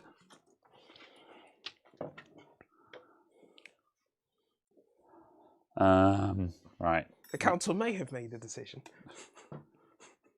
The old 990FX Mobo had 12 USBs at the back. Bloody hell. Although, the 990FX motherboards, they were all running discrete USB controllers because they didn't have Bloody AMD sodding. Yeah, the AMD chipsets didn't have native USB 3, so they had to run discrete USB controllers for the USB 3 anyway. So it was actually relatively easy to just throw in a whole ton of extra USB. So in a way, that's not actually terribly surprising. The chipset also didn't support SATA 3. Oh God, it didn't, did it? It had a discrete controller for SATA 3 on basically all of the boards. Yeah. It didn't support PCI Express 3. Mm. The FX CPUs, man. FX CPUs are bad. They're not okay. If anyone in the audience is still running an FX, it's not okay. I mean, it is okay. You're still valid as a person. Yeah. But stop it. Get some help. Seriously, you'll be blown away by the speed of a i3 4130. Yeah. Ask me how I know. Because you upgraded to a 4770. Yeah. After 6th gen had come out, and you were just like, oh my God, the speed! It was real, man. It was real, man. I had an FX. I lived that life, and then I switched to an Intel 4th gen in the middle of 6th gen era or 7th gen era, I think it was at the time. I switched to 4th gen and it changed my world. And I'm just like, so yeah. Oh God, I wonder how a Raspberry Pi compares to an FX CPU. I don't want to know the answer to that. Do go on. Athlon or Opteron are better. So Athlon got relegated to just the budget series, and Opteron desktop. So obviously, Opteron was AMD's server workstation class chips, but they did some socket 939 Opterons for the consumer market, and they were fundamentally hand-picked AMD 64s that were high binned AMD 64s. And I used to run Opterons just for the pimp value of the brand. and never overclocked one, which was really dumb because they would have been really, I believe they would have been, well, they should have been really good overclockers in their time, but I wasn't on the overclocking scene. So yeah, as I said, I don't, if you were trying to overclock, they were probably very good, but yeah, I don't know. But it's also the case of like, an i3 will be an order of magnitude faster. Yes, these are all dead obsolete CPUs. Even if you have, did it go up to 4-core? Yeah, it went up. There were 4-core Opterons, weren't there? Opteron, I don't know. I had a dual-core Opteron. Yeah, because I think the final ones were 4-core dual socket. Yeah, that so you sounds could, about in right. theory, have 8 cores. Those 8 cores will be slower, I guarantee you, than a modern. In multi-threaded applications, you'll get more performance out of a single modern CPU core. Yeah, it's also just the issue of there's a reason why dual-socket motherboards died. Is the latency between CPUs is horrendous. Yeah. Which is why dual-socket boards died, because it got to the point where just that like nowadays we get horrible latency between clusters of cores on the same chip, let alone leaving the CPU, going across the front side bus, coming up through another socket into another CPU. Just like, when you look back on that, you're just like, But it was. But although of course it's application specific, because if you're running something, if you're running parallel tasks where the individual threads don't need to talk to each other, then that doesn't matter. So server and workstation applications, that's significantly less of a problem. Yeah, but also it's a case of it's not a problem, or it's not a solution these days when you have a workstation with 64 cores. Yeah, it's kind of a case of I fixed the dual socket issue by just having 64 cores in the CPU.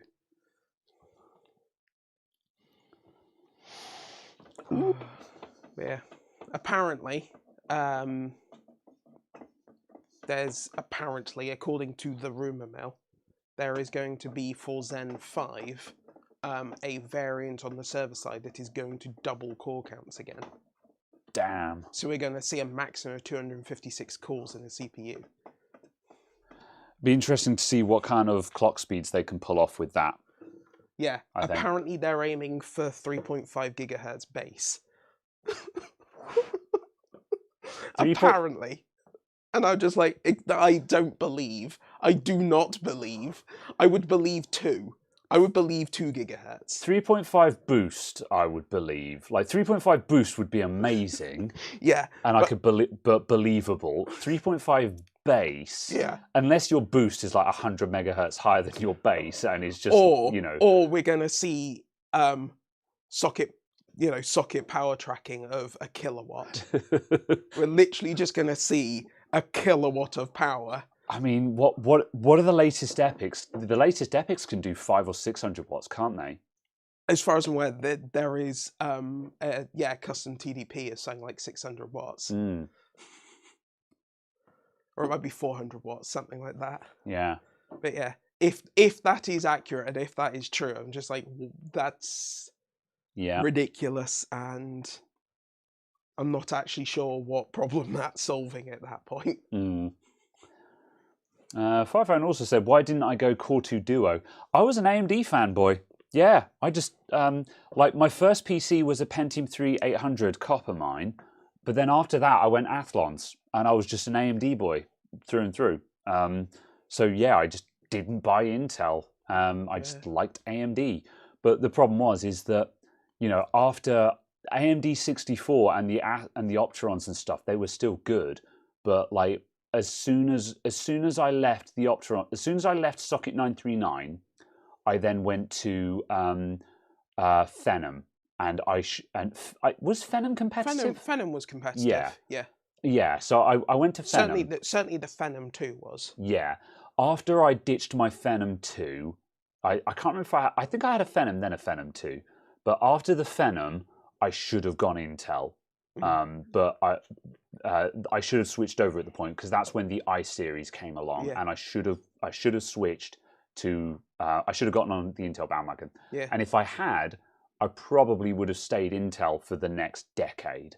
but Yeah. because I had Phenom, Well, until Zen 2, basically. yeah, and also I think that at the time when I switched to an FX, when I went to like an FX 6130 or whatever it was, I think that was socket compatible with my existing motherboard that Yes, had if I a remember Phenom 2 in correctly, it. the Phenom 2 boards were socket compatible with the first gen FX ones. Yeah, and that's probably why I went to FX, because I was just like, yeah, I can just buy an FX and drop it in my existing motherboard and not have to change my motherboard again. So that's probably why I went to FX, and then I just never changed from there on out. And then I sat on that. I sat on that platform for a very long time because I was mostly GPU bound for the vast majority of the time anyway. My first computer was a 1800 plus, I think. The first CPU was an 1800 Thoroughbred. plus. Yeah. Yeah. And then my next computer was an Intel Pentium 4. Prescott. Was a Pentium 4. Then we went from a Pentium 4 to a Celeron D. I'm sorry. Which was actually a generation newer. Yeah, I mean, at the end of the day, at the time, the fact that generation newer and was slower and was single core. Oh no! What? Wait. Yeah.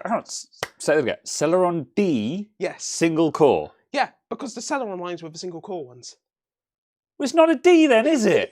The D means duo. If I remember correctly, the Celerons were single core because Celeron, and it was only the Pentium D. Can someone look that up? I need a citation on this. As far as I recall. I need a citation that there was a Celeron D. The D is silent, you know? I need a citation on that. I know. Celeron D's nuts, says Arnold G. But yeah, if I remember correctly, it was that. Yeah. See? Orun confirms it, and I believe Orun. I'll take your word for that. That's terrible, Muriel. Right? But then... And then I had a Q6600. I was going to defend your Celeron and say, to be honest, at the time, anything dual-core would have been competitive because dual-core was still new. But yeah, sorry, carry on. Yeah, and then I had a Q6600. Yeah. And then an i7-920. Then my 4th gen 4170. 2700X, 5950X, 5800X 3D. Very well. Yeah.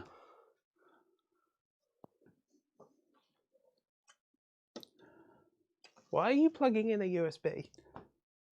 I don't know.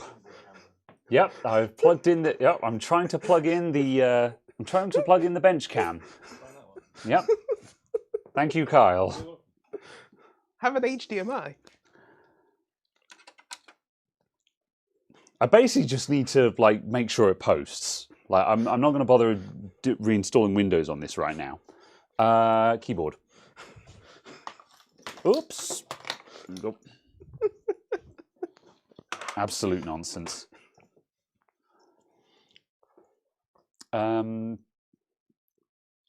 4s were slower than the P3. I don't know. They had a dramatic clock advantage. Yeah. By But then that's all they had though. The Pentium 4 kind of brute force. The Pentium 4 was a brute force era for Intel, wasn't it? Yeah, but it was also the Pentium 4 was pumping... at 3.2 gigahertz. Yeah. And the Pentium 3s were at 800 megahertz. Yeah, but also the Pentium 4s, they were at they're in the gigahertz range at 2 volts kind of thing. You know. They were pumping power into the Pentium 4 in order to keep the speed up. I would have expected it to have been 2.5. Sure then, yeah. I'm not actually sure. I just know it was 2 horrendous. volts was the core voltage I ran on Core 2 Duo. Oh, yeah.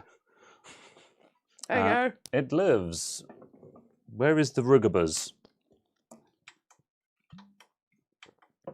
I thought you were pressing the RGB button and it was changing what's happening on here. It was like, no!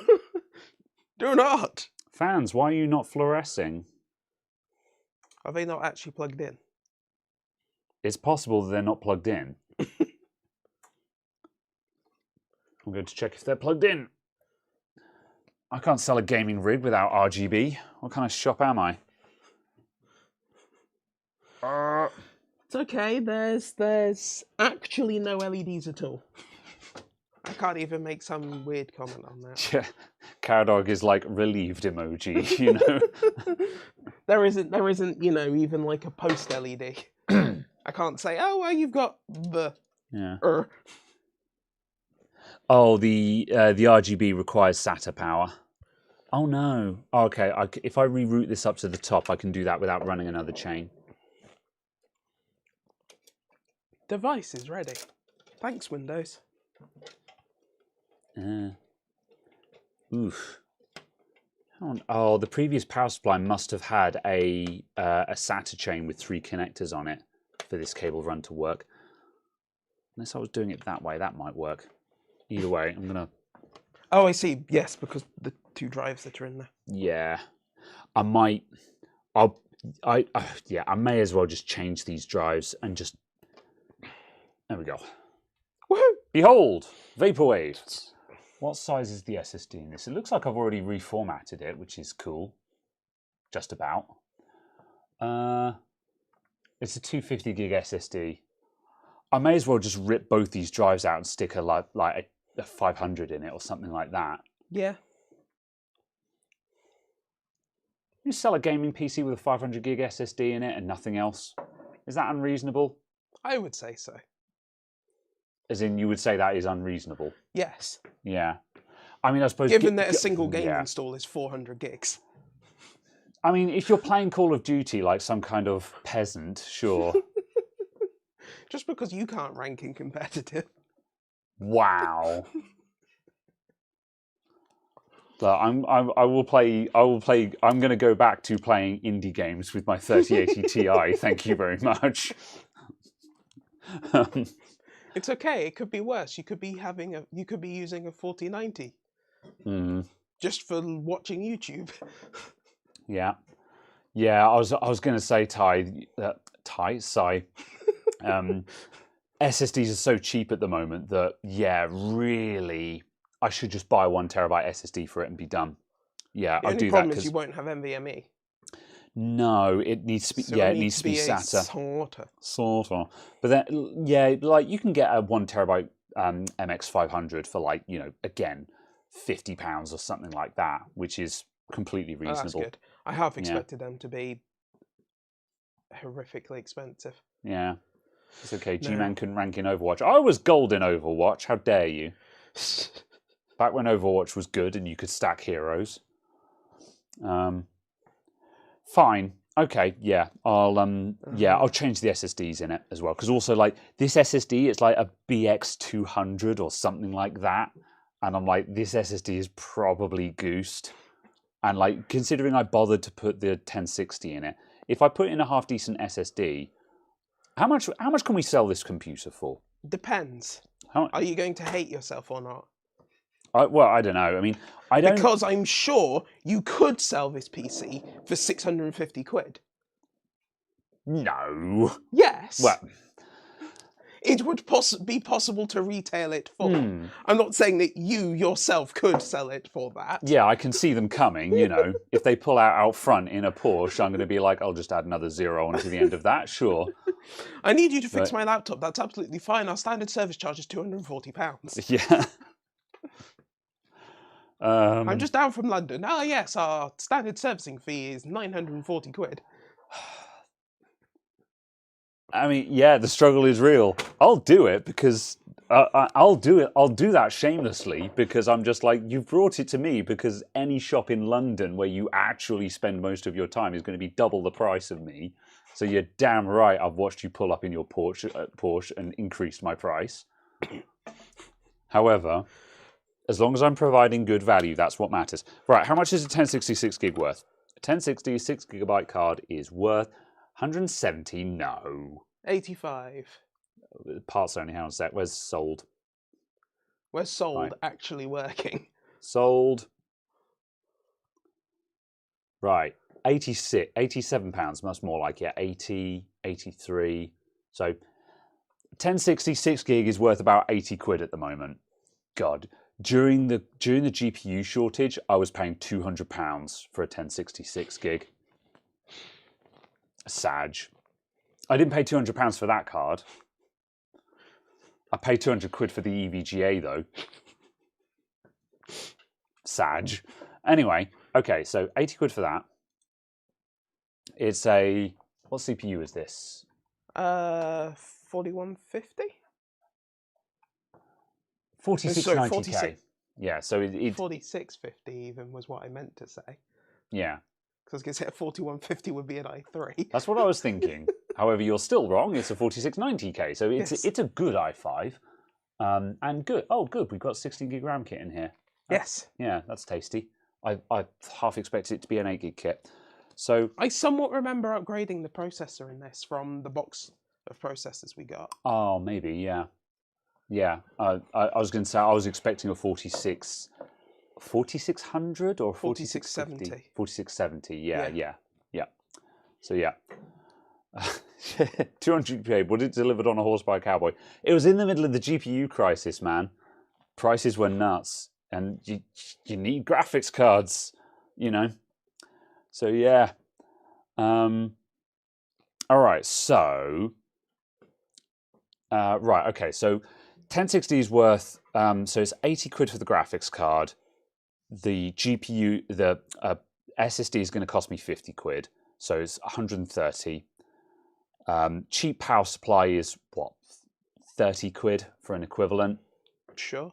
Let's call it 20 because it's second hand. 50 because power supply prices are high. Yeah, I mean, if you want to buy something new, but it's a VS550, I'm not going to price it at 50 quid. You can buy a TX for 50 quid.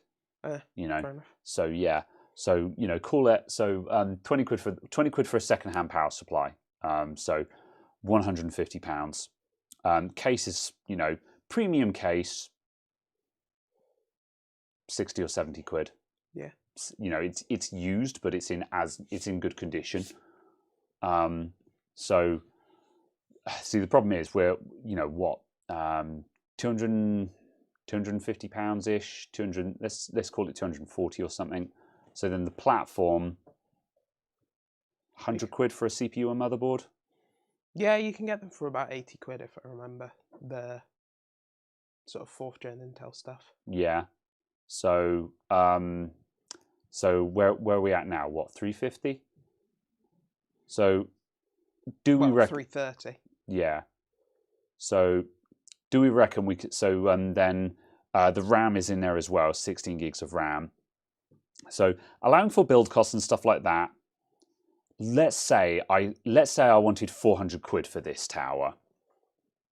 What else can you buy for 400 quid? Because this is the acid test. What else can you buy for 400 quid? Well, if you go to Curry's PC World, you can buy a Pentium Gold with 8 gigs of RAM and 128 gig SSD. That's it. Which is why this should be £500. This is exactly where I was going. I'm like, I see £400 is just, people might be like, that's 4th gen Intel. It's just like, okay, well, if you've got £400 to spend, what else can you buy? What else is on? If you go to Facebook Marketplace, £400 will get you a 2nd gen Intel with a Vino Scorp SSD in it. You know, so I don't know if I'm brazen enough to ask for 500 quid, but I think if I price that to sell and put it at £400, I wouldn't be at a loss. Mm. And so yeah, add 25% for the RGB.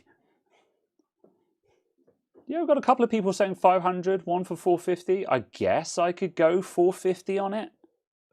I would list it at 500, and then as soon as anyone asks, go, it's 500. See their response, and then go, however, we can work it down. I like your face. I'll do you 450. You know. Yeah, yeah, because that's generally how I work on pricing of stuff.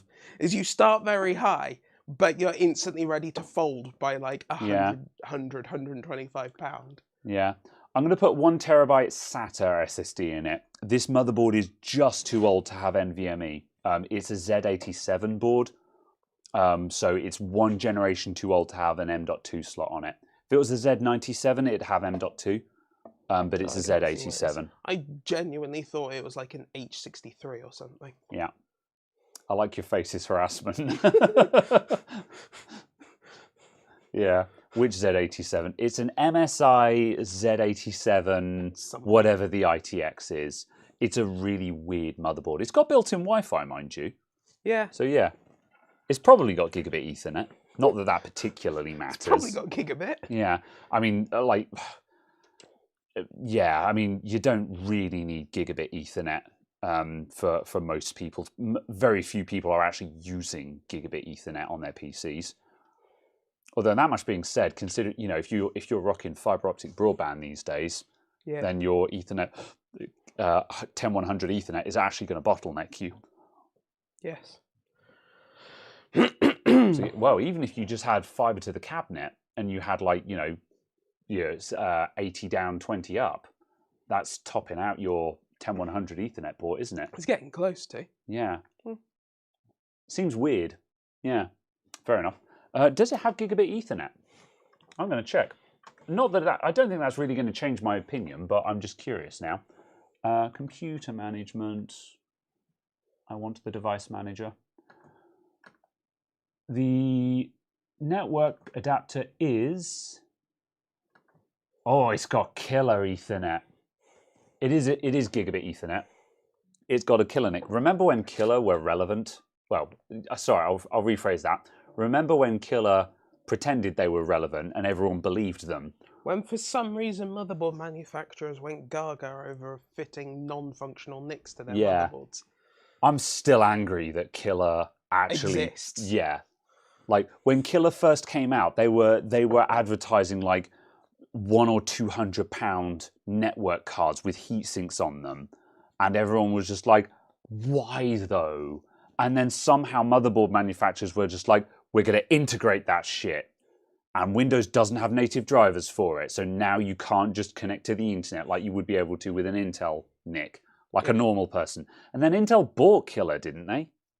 I think so. I think they bought them for like 10 or 12 pounds. Yeah.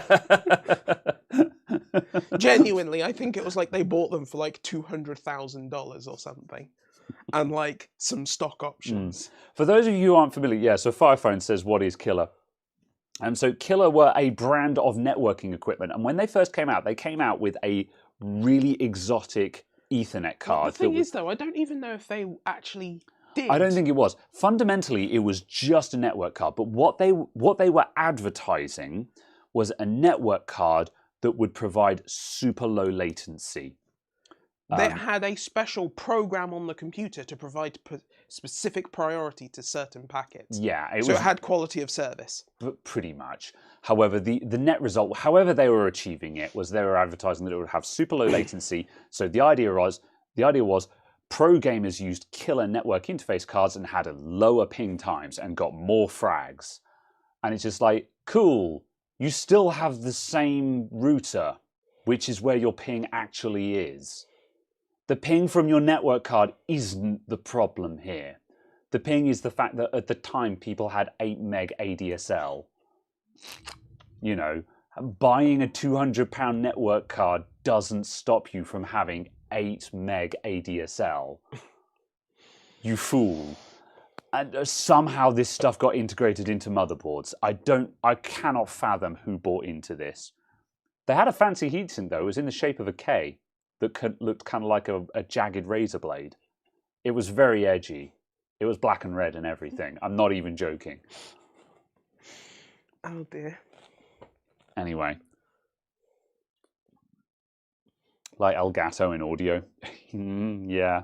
Elgato stuff certainly in the audio space, yeah, absolutely. Yeah, certainly, yeah, in the audio space. If you're actually in the actual audio space. Yeah. I don't know how good Elgato, mind you, I don't know how good Elgato's mic actually is. I have an Elgato Air, Elgato Wave, whatever the microphone is. Oh really? Is that any good? There's nothing wrong with it. Fine. Like I do not have the equipment to do like full spectral testing and things like that on it. Yeah. But drop-in replacement compared to my Samsung Q40. Still listening, by the way. I know I've just walked away, but I'm still listening. Just drop-in replacement compared to that.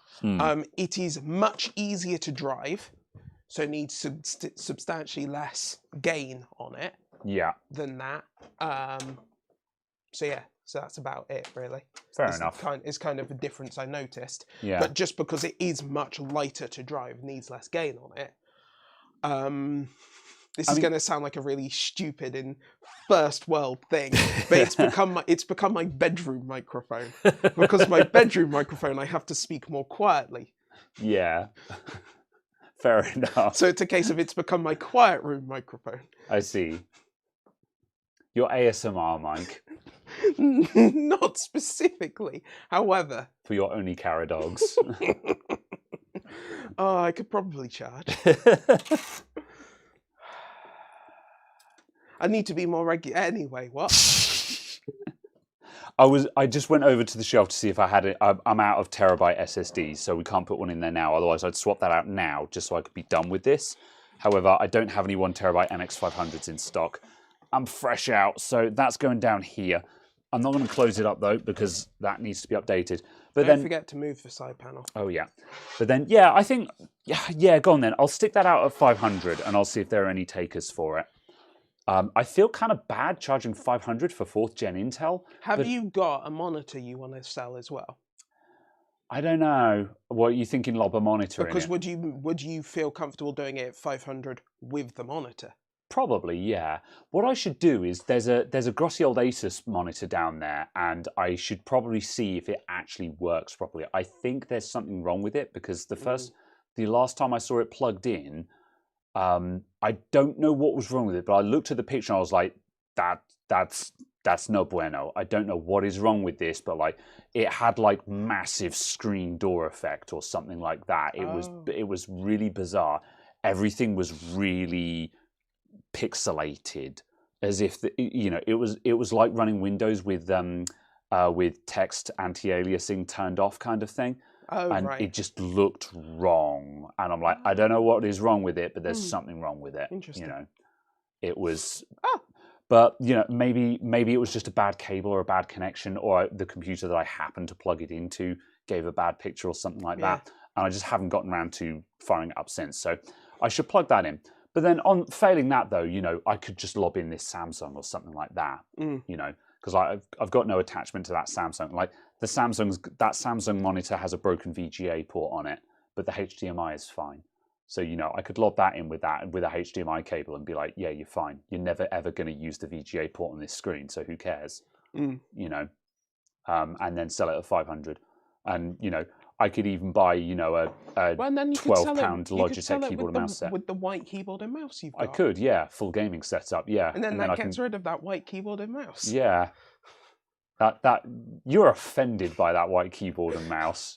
And I don't blame you, it's terrible. It's offensive. But, yeah. Of course I'm offended by it. It's actively offensive. It's horrid. It's almost as bad as that Razer keyboard. Yeah.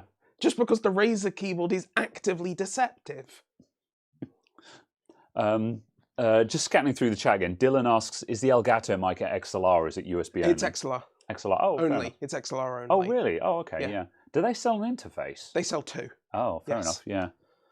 Yeah. They sell one that is a box with a big knob on the front. Yeah. And then they sell one that I think kind of looks... What's the one with the 9 or 12 buttons on? Oh, like a Stream Deck? Yeah. Yeah. I think they sell one that's...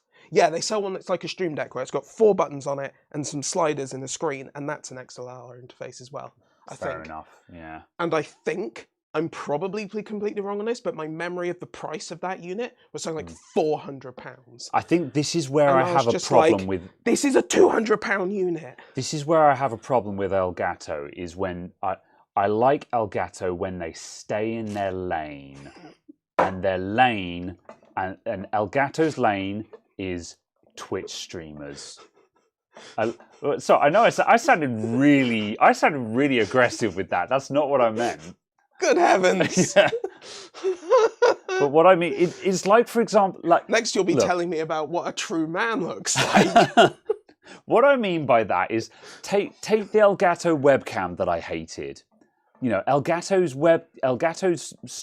stream cam, they were just like studio quality optics and stuff like that. And it was like, it's a £100 webcam, Elgato.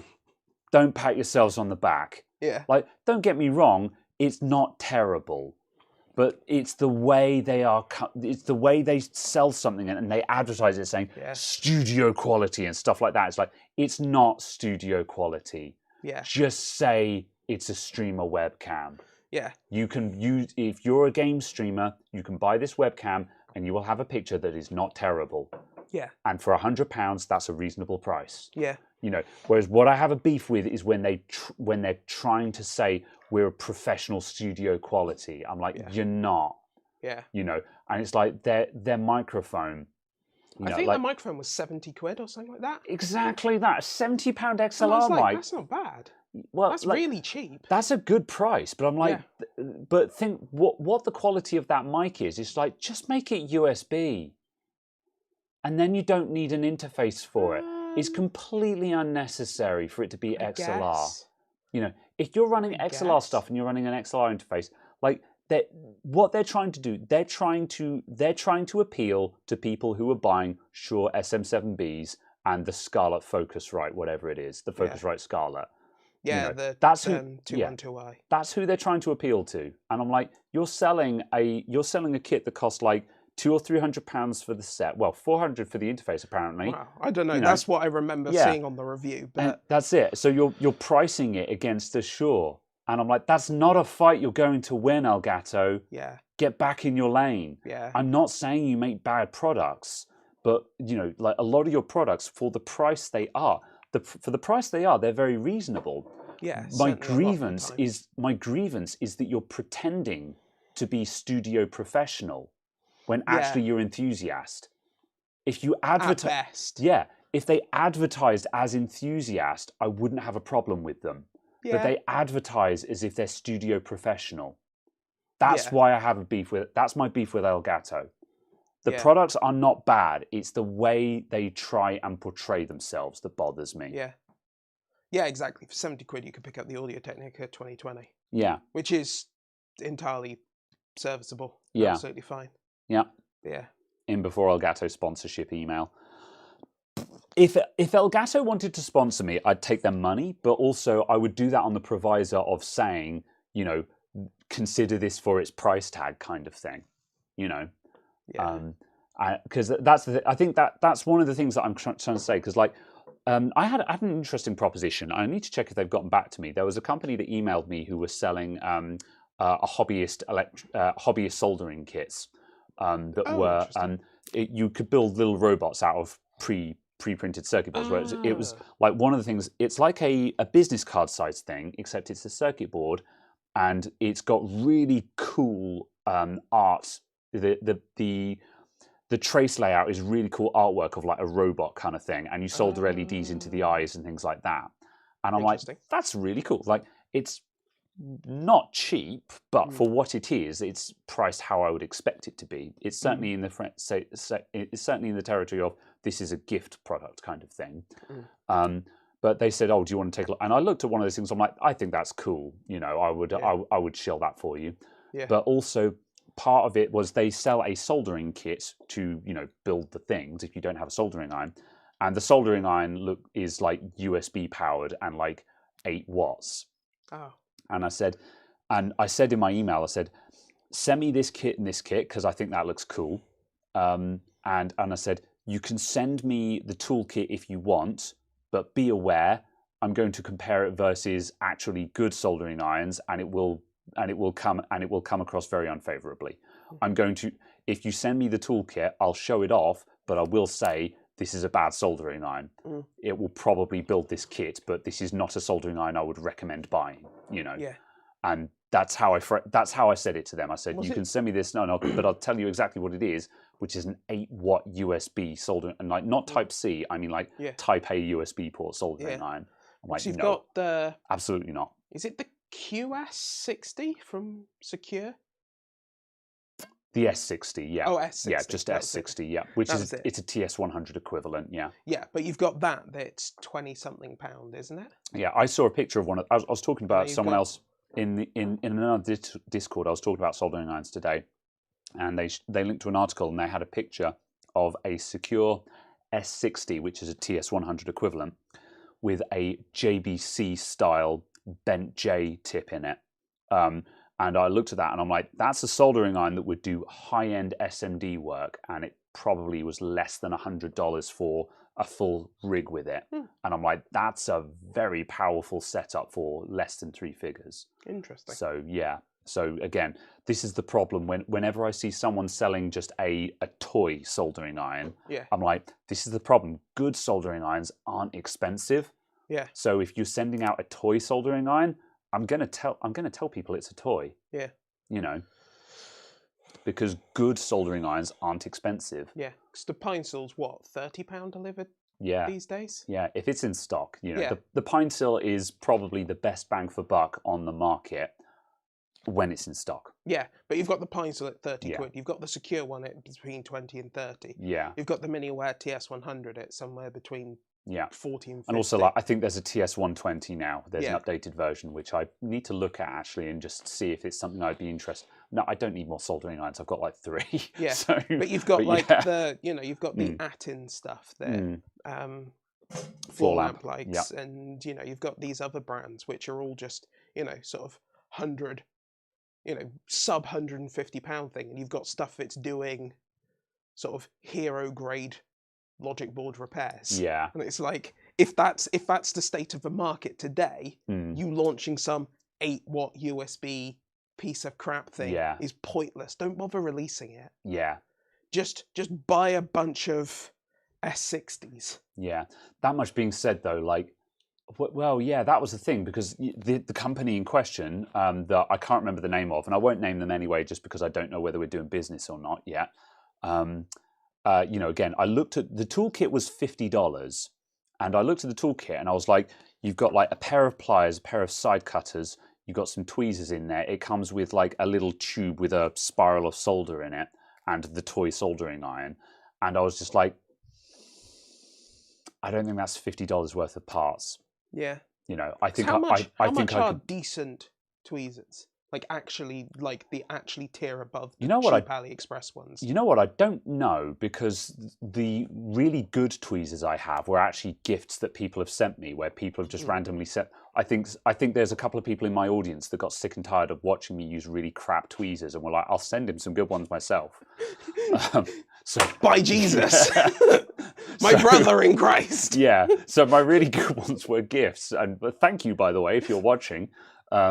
Yeah, but you know what I mean. I'm not talking about like actually really good ones. I'm just talking about the I don't think they're straight that, ones. I don't even think they're that expensive. AliExpress. Well, that's the thing. Edition. I don't even think they're that expensive, because there's a lot of AliExpress stuff out there that is really cheap, and like it's probably not the most durable stuff in the world, so it's not going to last you 10 years, but it'll be good while you've got it. It's kind of like the probes I use on my multimeter are like BST J150 or something like that. They're like £6 on AliExpress, and they are, you'll cut your eye if you look at them, kind of thing. You know, and granted, they will bend easily if you abuse them, but they're £6, so who cares? Yeah. You know, so it's whenever people say, "Oh, I recommend those probes," because they are deadly sharp.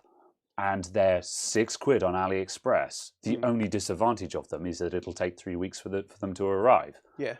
You know. So yeah, that's the thing. Sleepwalker says, "What would I recommend as a good affordable heat station?" Well, that's the thing. I use a quick 857. Yeah, I use a quick 857 DW Plus, which is like $100. And I rework motherboards with that. Yeah. Apparently now, there's an Aten again that Floor Lamp recommends, and I think that's about $150. Oh really? I was going to say there is one that was slightly less than that. Oh, was it? It was like £90 or something. Oh really? Yeah, oh okay. I think so. Like it was like that 90 to 110 range sort of thing. There's an Aten station around that's like, it's about 1,000 watts or something like that, and I think that is like it's around £150 or dollars, or around that kind of area. That is going to be your best bang for buck, because buy one of those and it will take you 10 years to outskill that station, kind of thing. Yeah. You know, you will need to become a superstar repairman before that station is holding you back. My quick, I'm starting to get to the limits of it, but my talent isn't past the limits of it yet. The only time that station is holding me back is when I'm right on the edge of my skill level anyway. So when people are trying to buy kit that costs less than 3 figures, I still think the quick is a good purchase. However, it is a 600 watt station. So, the 1000 watt Aten has obviously got a huge amount more grunt to it. So, yeah. Isn't Aten better? Yeah, so the Aten has better stuff than Quick. Quick were I think Aten's latest stuff has been really good. I think they went through a phase of not being competitive, but then Quick came along, and Quick were market disruptors. Quick came along and disrupted the £700 hot air reflow station. Like people with JBCs and Wellers and stuff like that who were paying like $700 for a hot air station. Quick came along with a $300 station that demolished them, kind of thing. And so Lewis Rossman was just like, yeah, Quick is the way forward. And so Quick became the way, the last word. But then I think Aten looked at that and were just like, yeah, we could beat that. And then Aten built new stations that are slightly cheaper than the Quicks and probably more reliable and more accessible. And I think Aten as a company are better as well. Because I know Lewis Rossman had a big. I think Lewis Rossman had a big beef with Quick in terms of like supply and stuff like that. They were dicking him around a lot, and it's a case. Whereas it's kind of a case of like, it's no good making a good product if your business is bollocks. You know? It's certainly a case of there's no use in you making a decent product if literally no one can buy it. Yeah, Rossman was just flipping any hot air station to make money. I mean, I don't know. He was using them, and I think that's a good acid test. Like if this is the thing, whenever someone says to me, "Oh, the pine sill is too weak to be a competitive soldering iron," I'm like, I don't know. I solder MacBook logic boards with it.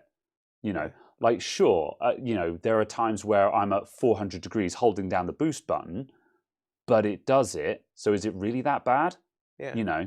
I'd also imagine that you could probably swap in a different tip to it that was slightly shorter, slightly higher temperature, whatever. Yeah, you would also that's not accounting for the pine sill too. Yeah, that would kind of gain you that little bit of I don't need to boost. That's it. Quite so often, kind of. So it's just like you can say to someone like, oh, they're selling anything that works, but it's like, well, are they using it and are they successfully doing repairs with it? And obviously skill level will help a bit, but at the end of the day, if it's capable of doing the fix and it's a skill issue, then skill issue, bro. Yeah, because it's also a case of I don't want to speak out of turn because I'm not in this category. It's not my job in the slightest. But I don't believe that anyone views Lewis as a superstar repair person, if that makes sense. He's not orders of magnitude better than anyone else. No, in anyone's assumption. Yeah. But if he was able to fix all of the stuff he was fixing for as long as he was fixing it, using the equipment, that means the equipment's probably fit for purpose. Yeah. Because obviously, if you've got someone who is an order of magnitude better than everyone else even trying, and they're able to do it with the equipment, but no one else can, then maybe the equipment isn't up to the task, and they're just so much better that they can make bad equipment work.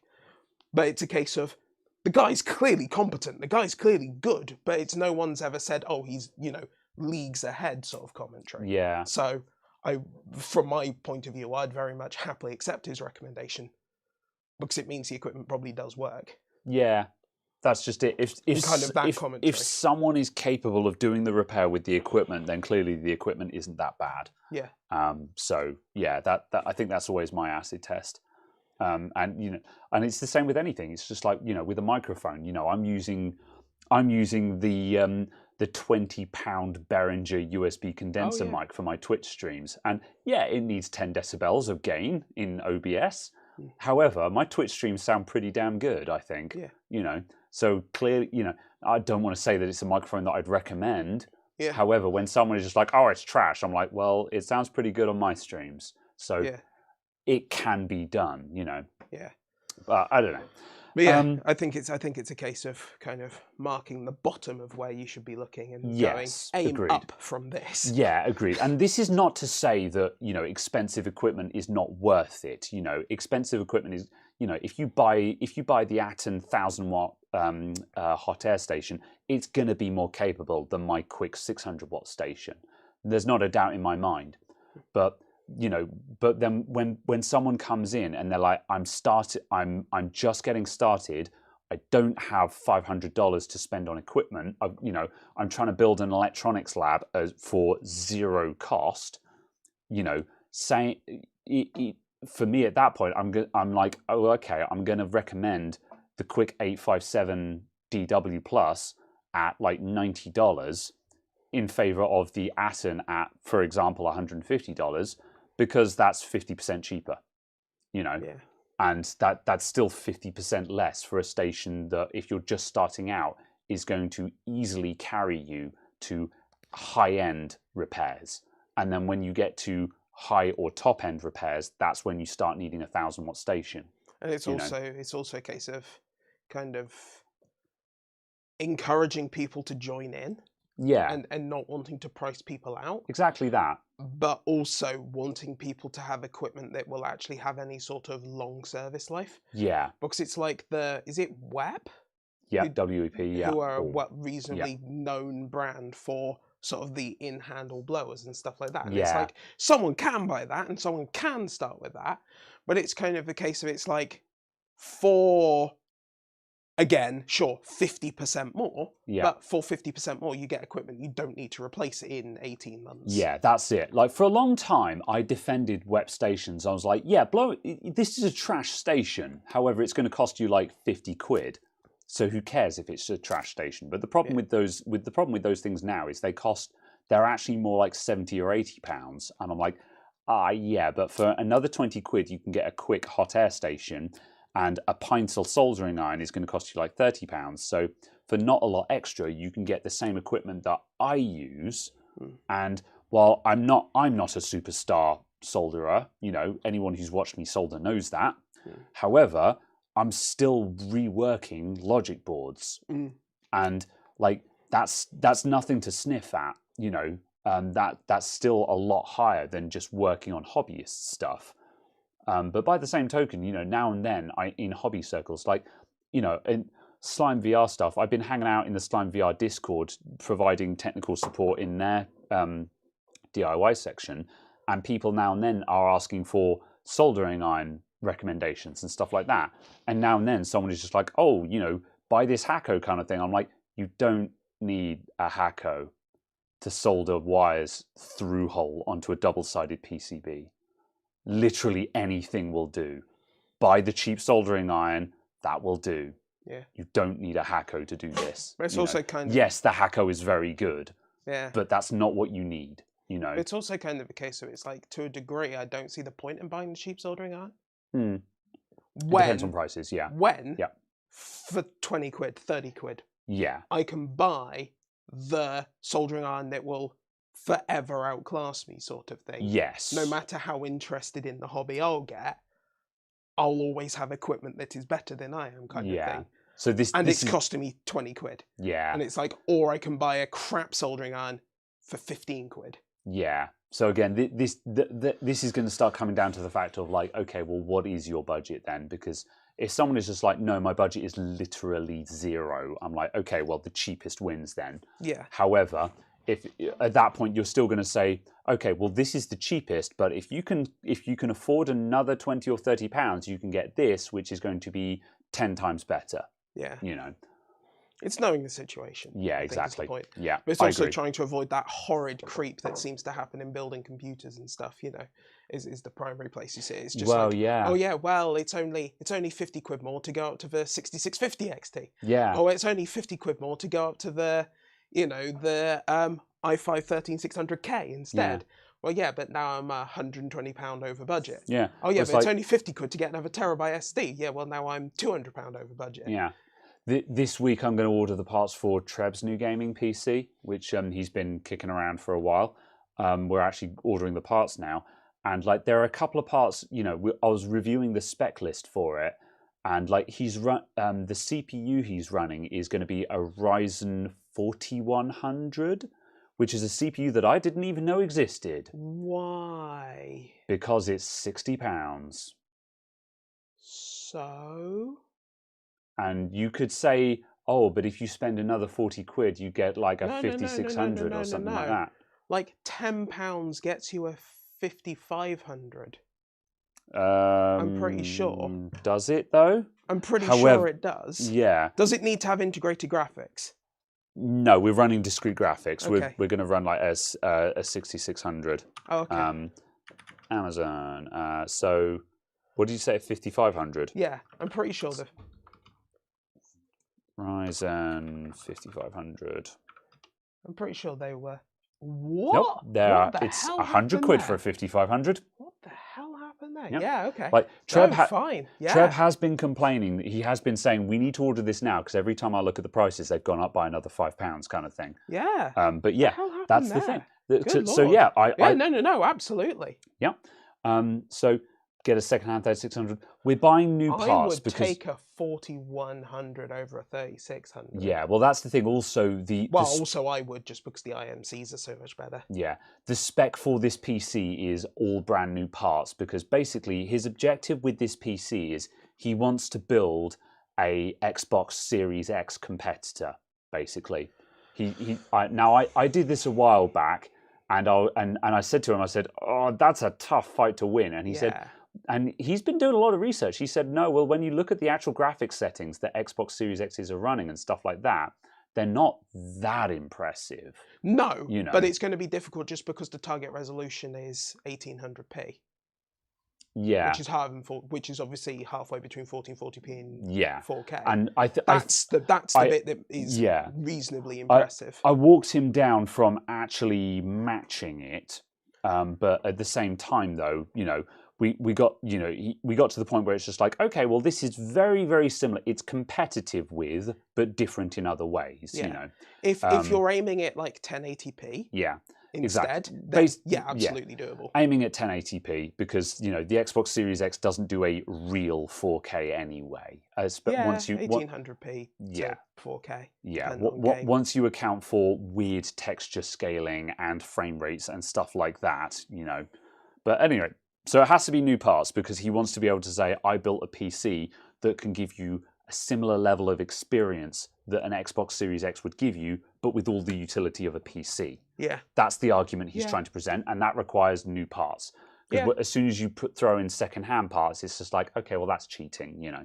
So anyway, so he's been with 4100p. But so I was just like, oh, but if you spend a little bit extra, you could get this. And it's like, oh, yeah, but if you spend £10 here, £20 there, and suddenly you're not building a £450 desktop computer anymore. Now you're building a £600 or £700 gaming PC. Yeah. And suddenly the argument isn't working anymore because it's just like, yeah, or you could buy a Series X.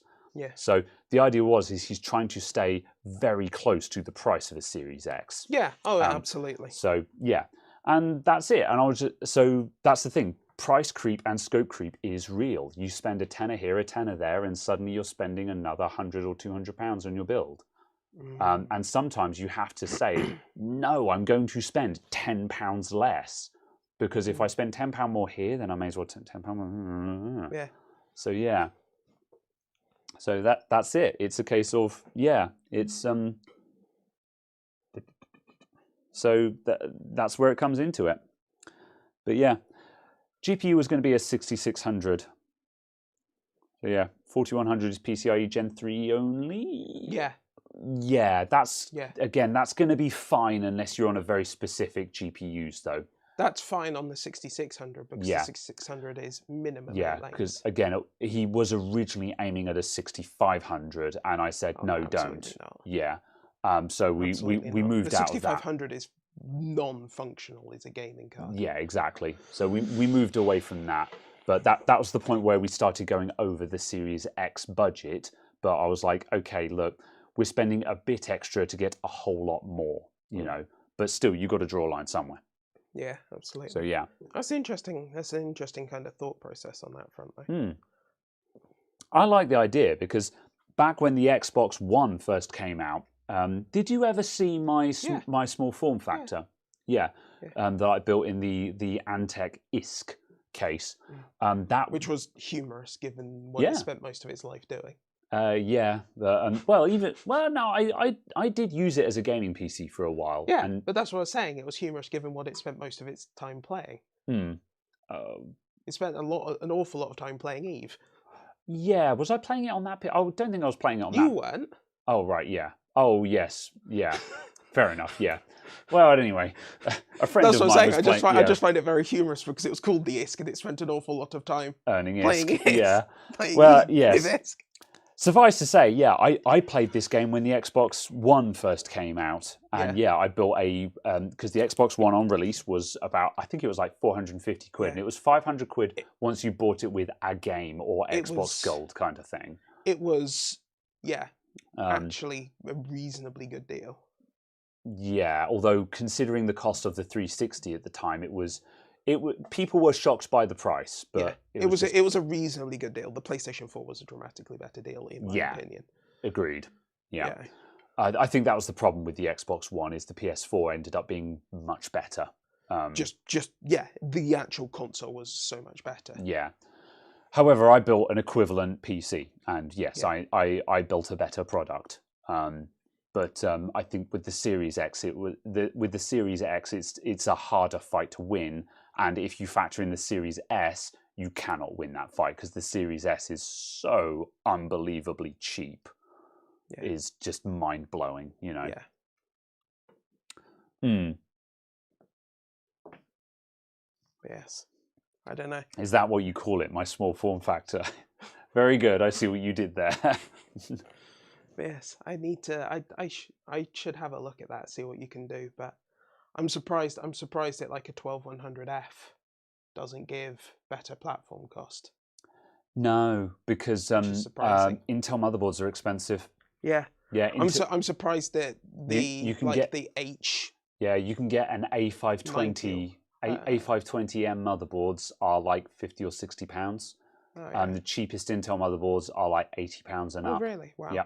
Okay. And considering the 12100F is going to cost you £100, that's another £100 you've just spent. Oh yeah, absolutely. Yep. But it was just a case of I'm surprised that that isn't competitive. Yeah, that was it. So was I. You know, because when he showed me this spec list, I was like, no. But then I looked at the prices. I was like, 1200. 12100. It's like, okay, 10100. No, okay. Yeah. 5600. No, okay. Yeah. Well, the 5600 is going to be £200, isn't it? And that was it. I was just like, oh, I can't beat that. Yeah. You know, I looked at it and I was like, no way, we've got to be able to do better than this. And I was like, no, I couldn't beat it.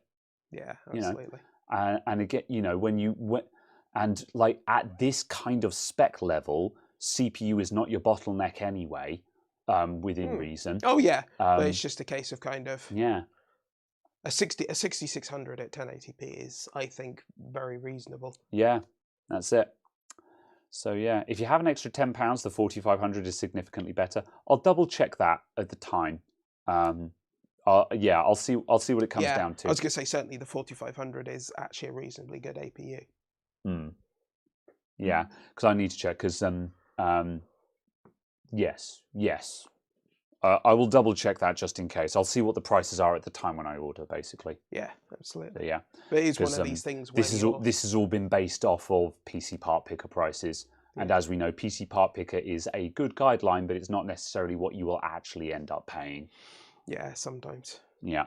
But yeah, what was I going to say? It's also when you're working at this, this tightly, this bottom end of the budget. It's the fact that like £4 movement on a price one day completely changes what you kind of have to look at. Yeah. If the 4500 goes up by £5 and the 4100 goes down by £5, suddenly there's actually a sizable price gap between them. Yeah, there's certainly by percentage. Yeah, it suddenly becomes a huge percentage difference. Yeah. So yeah.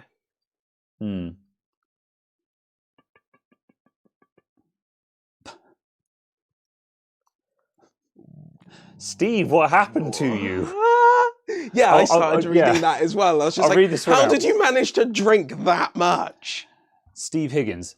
I had a nightmare today. I cleaned my loop and ended up swallowing about 300 milliliters of coolant. I then had an airlock that I could not shift. Missed out on most of the stream. That's like this much. Why were you drinking coolant, Steve? That's like What happened? This much. What did you see? That's a lot. That's a lot. That's not just like, oh, I got a bit in my mouth. That's, I was actively consuming this. Yeah. This was like the one time when I needed to siphon the petrol out of my car because I was working on the petrol tank. And my next door neighbour was just like, oh, just put a bit of hose in there and suck on it. Yes. Petrol, horrible stuff.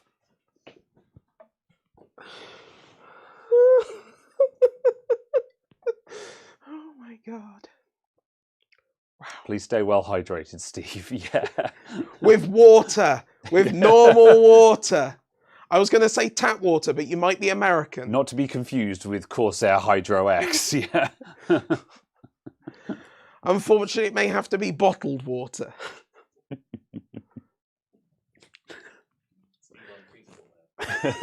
Yeah. Very good.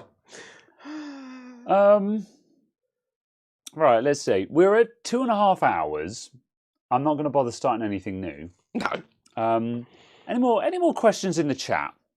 Otherwise, I think we might start wrapping up. We've waffled for a bit. I'm not going to get on anything new. I'm going to sit down again as well. I've kind of been standing up for a bit, and I'm bored of standing now. Ugh. Who's in the background? Damn, Kyle. It's my friend Kyle. Do you want to say hello or anything? Or Hello, Twibs. all right. Yeah. Kyle is well. Kyle has been in a video. Look up the P400 build, I think, and that was it's the same Kyle. Kyle's hanging out. But yeah, we're gonna be playing some Age of Empires 2 later on. So yeah, and probably other stuff. The 17th re-release of Age of Empires 2. Agent Empires, I see. Asian Empires. Yeah. Oh no! I saw a funny meme and I was like, shall I tell everyone about this meme? And it's like, no, it's like trying to describe a joke that you can't remember properly. And you're like, trust me, it's really funny. Anyway, oh yeah, someone else asked about the UK Flux stuff.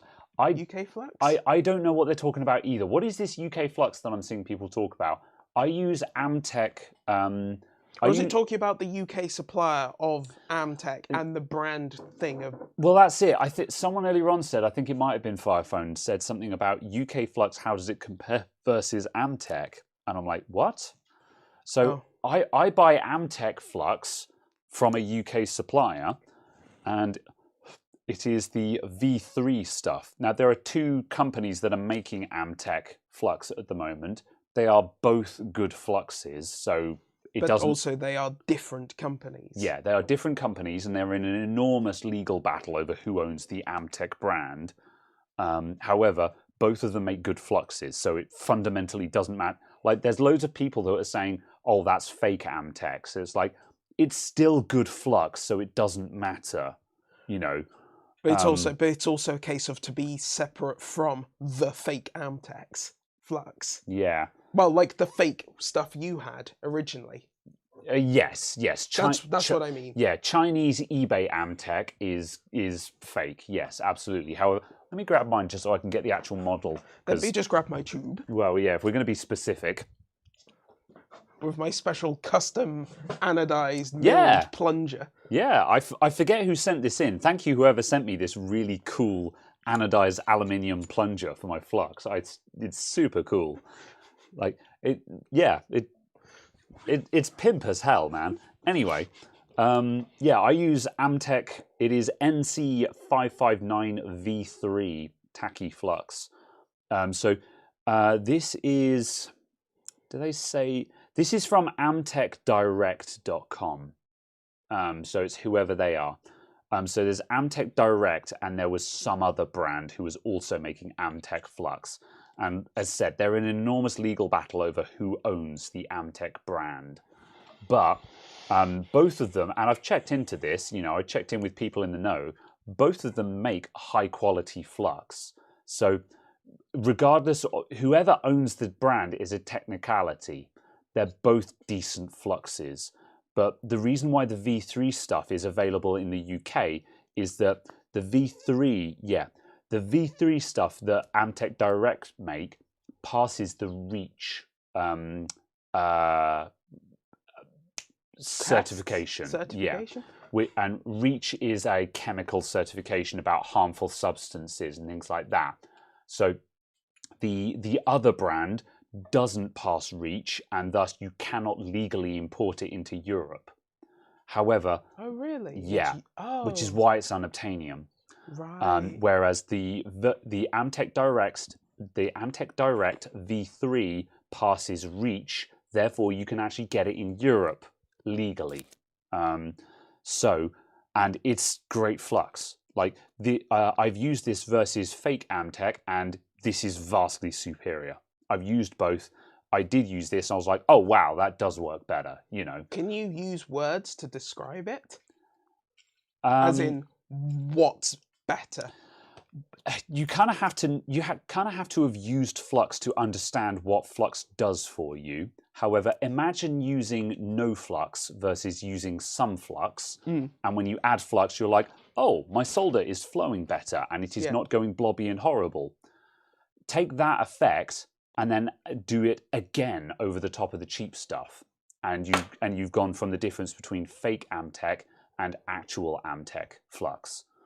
So again, like your solder actually flows correctly, it sticks correctly, and it doesn't just immediately go horrible and blobby and gross.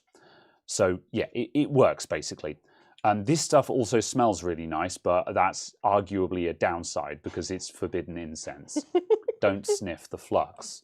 The fake Amtex was horrible stuff. You caught a whiff of that, you're like, oof, don't inhale that. This stuff smells really nice. I have to resist the urge to sniff it when I'm using it.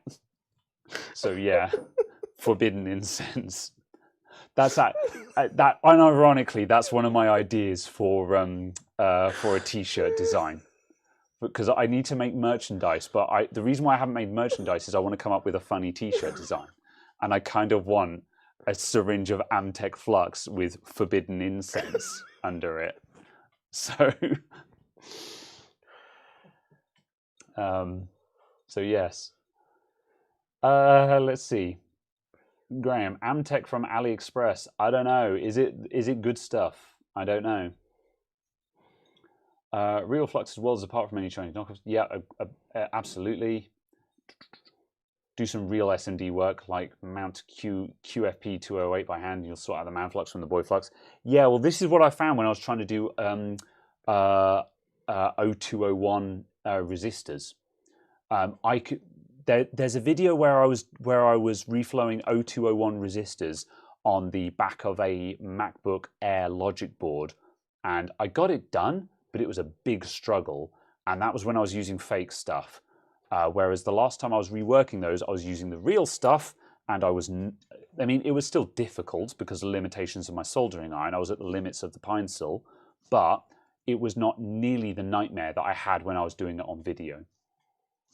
Oh, did you get anywhere with you were trying to do a ribbon cable replacement on a Mac screen or something like that? Oh, or a yeah. circuit board in the ribbon cable replacement? No, I practiced it. I didn't do it for real because the job dragged on, and I found a just complete replacement display assembly at a very agreeable price. I did a practice run on a dead screen, which was not functional anyway, and I screwed it up, like I mangled it, but I did it in such a way where I was just like, okay, I've done this once and I understand what to expect when I try and do this again. So I'm not ready to do it on a working screen yet, but I'm getting there. I don't know if it's something I'm actually going to do as a serious repair yet. However, I've got the parts. I've got the tiny little reflow board. The method worked. Like the reflow board was great because I did a test run where I tried it using the reflow hot plate, and then I was like, okay, what would happen if I just tried to do this with a hot air station? The hot air station was a mess. The reflow plate was brilliant. So the chap in the Shiny Computers Discord who was raving about using the hot plate, he was bang on the mark. It is the way forward. However, I still need more skill because you're still effectively you're soldering a hotbar ribbon cable from underneath the board, basically, which is still a bit. It was an alignment issue, and holding everything in place while trying to reflow it, I couldn't do it. But I got far enough to see that the theory works, you know. So yeah, it was a very interesting test. So yeah.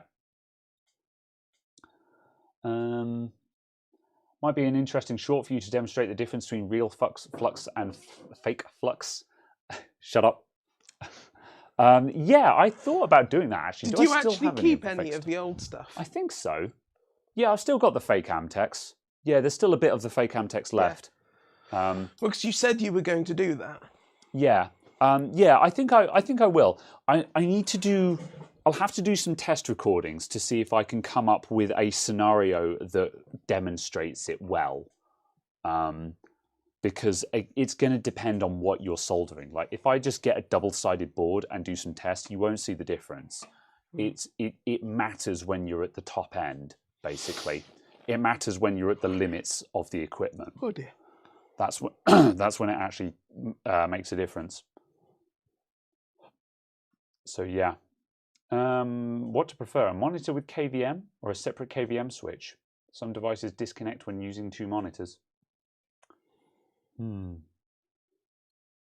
don't know. It depends. Well, I mean, at the end of the day, I would buy a separate KVM because that gives me choice over the KVM and the monitor. Yeah, I mean, it depends on whether the monitor is meaningfully more expensive for including the KVM. Yeah, but to me it means I can choose which monitors I have, which is far more important to me. Yeah. Because if I needed a KVM, I'd just be buying the level 1 text KVM at like 200 and something quid. That's not bad. Yeah. You know, 200, 300 quid, whatever that is. Just because just a thought, it's a decent KVM, it's tested, it works. Wendell swears by it, you know. Yeah. And he is the man who has sat there with the 10,000 DisplayPort cables going, why are the eyes wrong? Yeah. Wendell is a man to take seriously. I don't watch level 1 techs, but I know enough about them through Linus Tech Tips to know that Wendell is a serious guy that you should take seriously. He doesn't look serious, but he's a guy whose opinion you should very much listen to. Watching his videos is such a bizarre blend of that, because he is just off the rails madness. Really? But like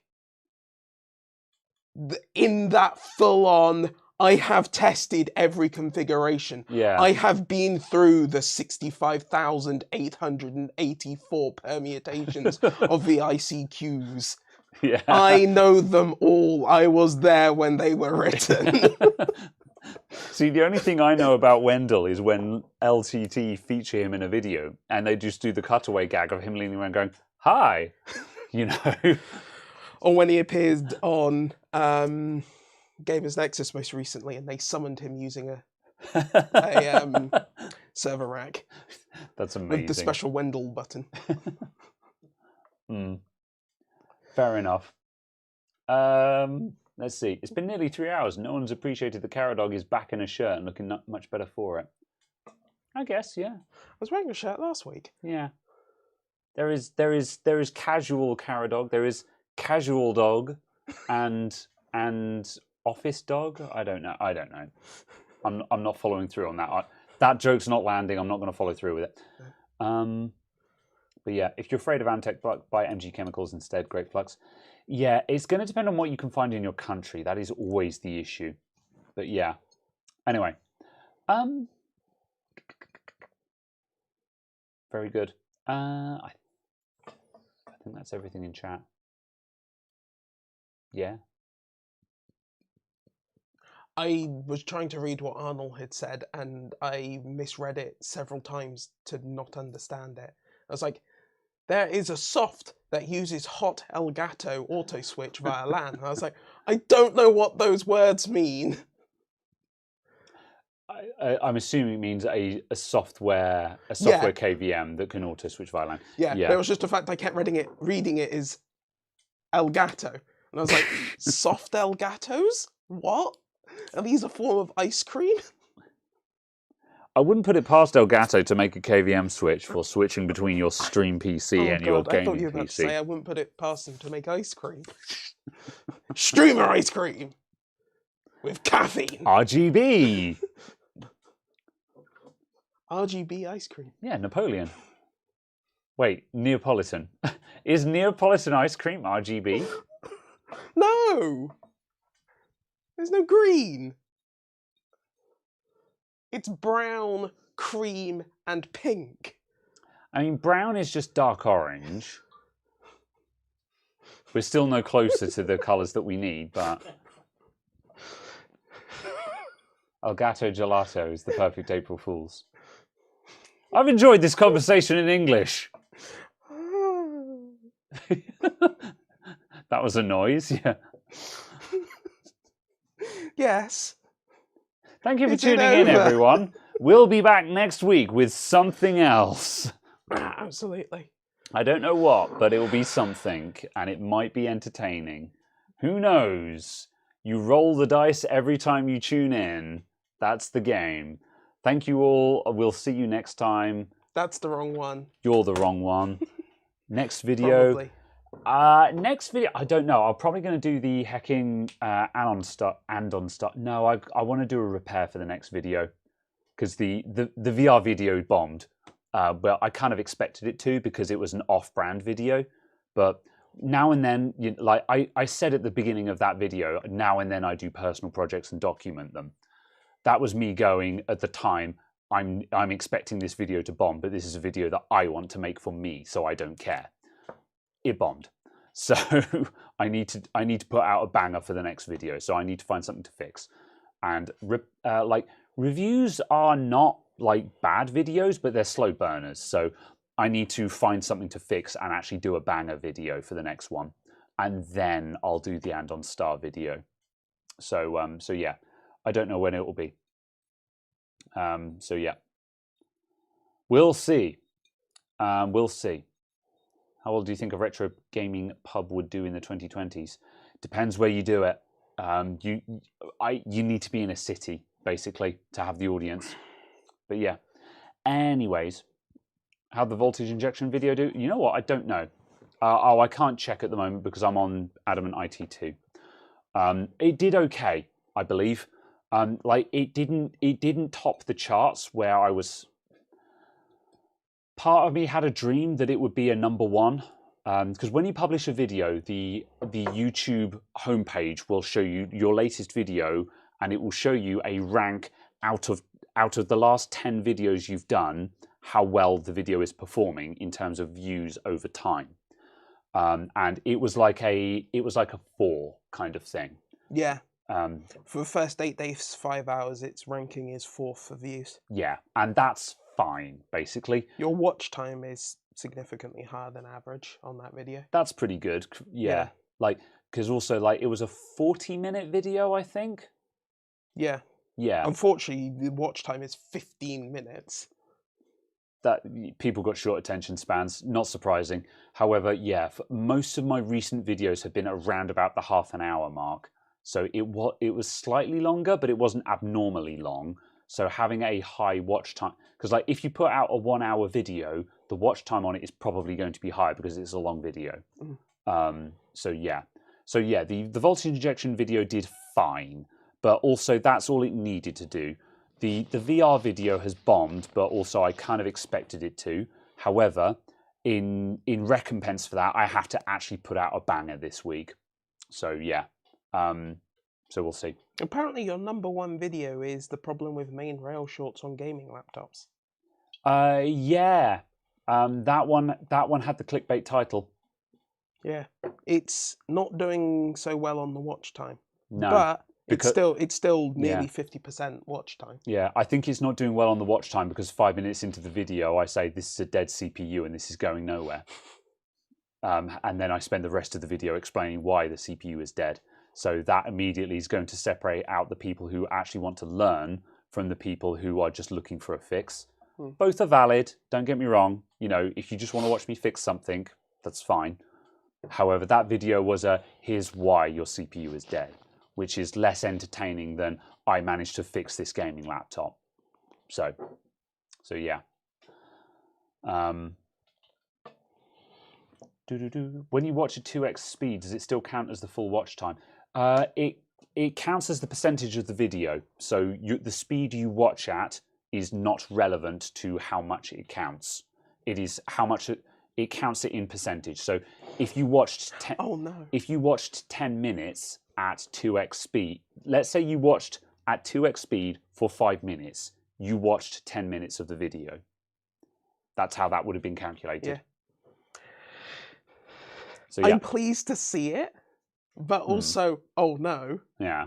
The unlocking the latent power of my old graphics card is your 5th most watched video.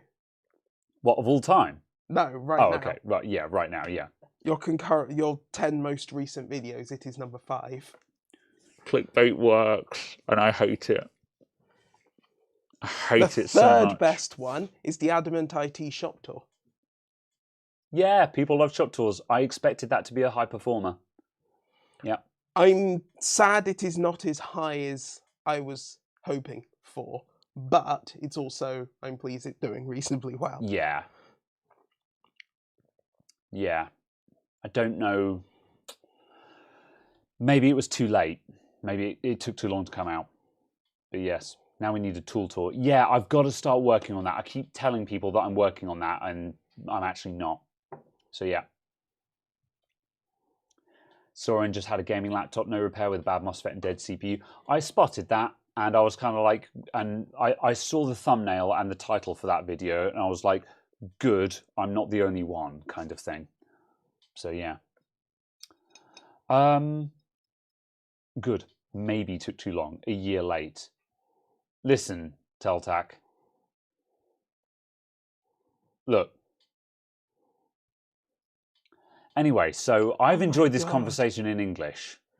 That replacing an Xbox One S hard drive is still doing numbers. Yeah. I'm okay with that. There's some bits missing from that video. Like, you know, there are a lot of pitfalls that I didn't mention in that video because scope creep. Yeah. However, it's still been a banger. Yeah. So yeah. Yeah. Soren also did a EC chip reprogram. I've got that on my watch later because I'm scared of ECs and I need to watch more videos about them. So yeah. What is the most watched? What's the most watched videos if you still got it up? I don't know. Hold on.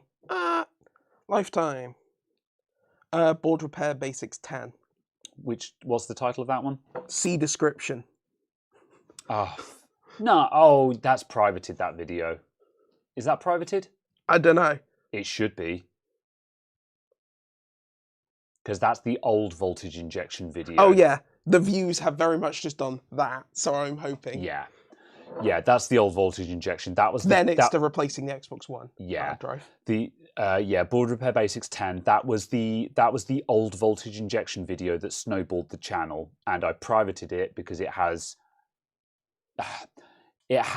what can only be described as misinformation in it. Yeah. Where it's a case of it's not devastatingly wrong, but it's just wrong enough that I was like, no, enough is enough. I can't be that guy. Yeah. But now I've got a replacement video out for it. I'm like, good, I'm at peace now. So, Gaming PC crashes at random. Yeah. Which was in the old shop. I can't remember which one this was. Yeah. Do you think replacing the capacitors in an audio amplifier with silver or gold tier ones would improve the overall sound quality and filtering? Only if the original capacitors are toast. If you're in terms of performance, like any low ESR capacitor, audio grade is nonsense. Just low ESR is all you need, basically.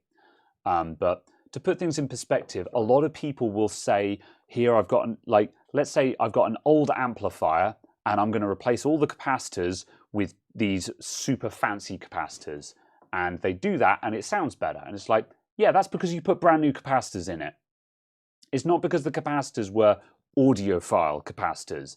It's because the caps that were already in there were 10 years old. And in a surprise to no one, brand new capacitors perform better than the decade-old capacitors. You know, so that's what I would expect from that. So if you've got an old amp that has grotty caps in it, you may get an increase in performance by replacing the caps. I say may, I'm not an expert with audio gear. However, it will not be because you used really fancy capacitors, it will simply be because you replaced the capacitors. Now that's not to say you should buy TAT capacitors, as I say, buy like Panasonic low ESR or something like that. However, audiophile is nonsense. Just high quality, low ESR caps are all you need. So yeah. It's also a thing of just making sure that the things you replace it with are actually in specification to what you're replacing. Yes. Because if you replace it with a fancy, super high capacity capacitor, but it's got the wrong it's got the wrong response time for the frequency it's filtering. ESR, basically.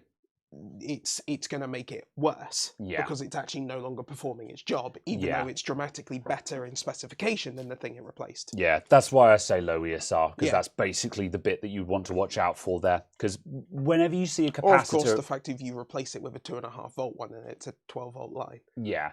Whenever you see a capacitor that is advertised as an audio capacitor, generally speaking, that just means that it's a really low ESR. And like, because when you look at any motherboard, and if you look at the audio circuit in the bottom left of the motherboard, there'll be a little bank of capacitors there, which are the output caps for the audio circuit. They'll all be gold. They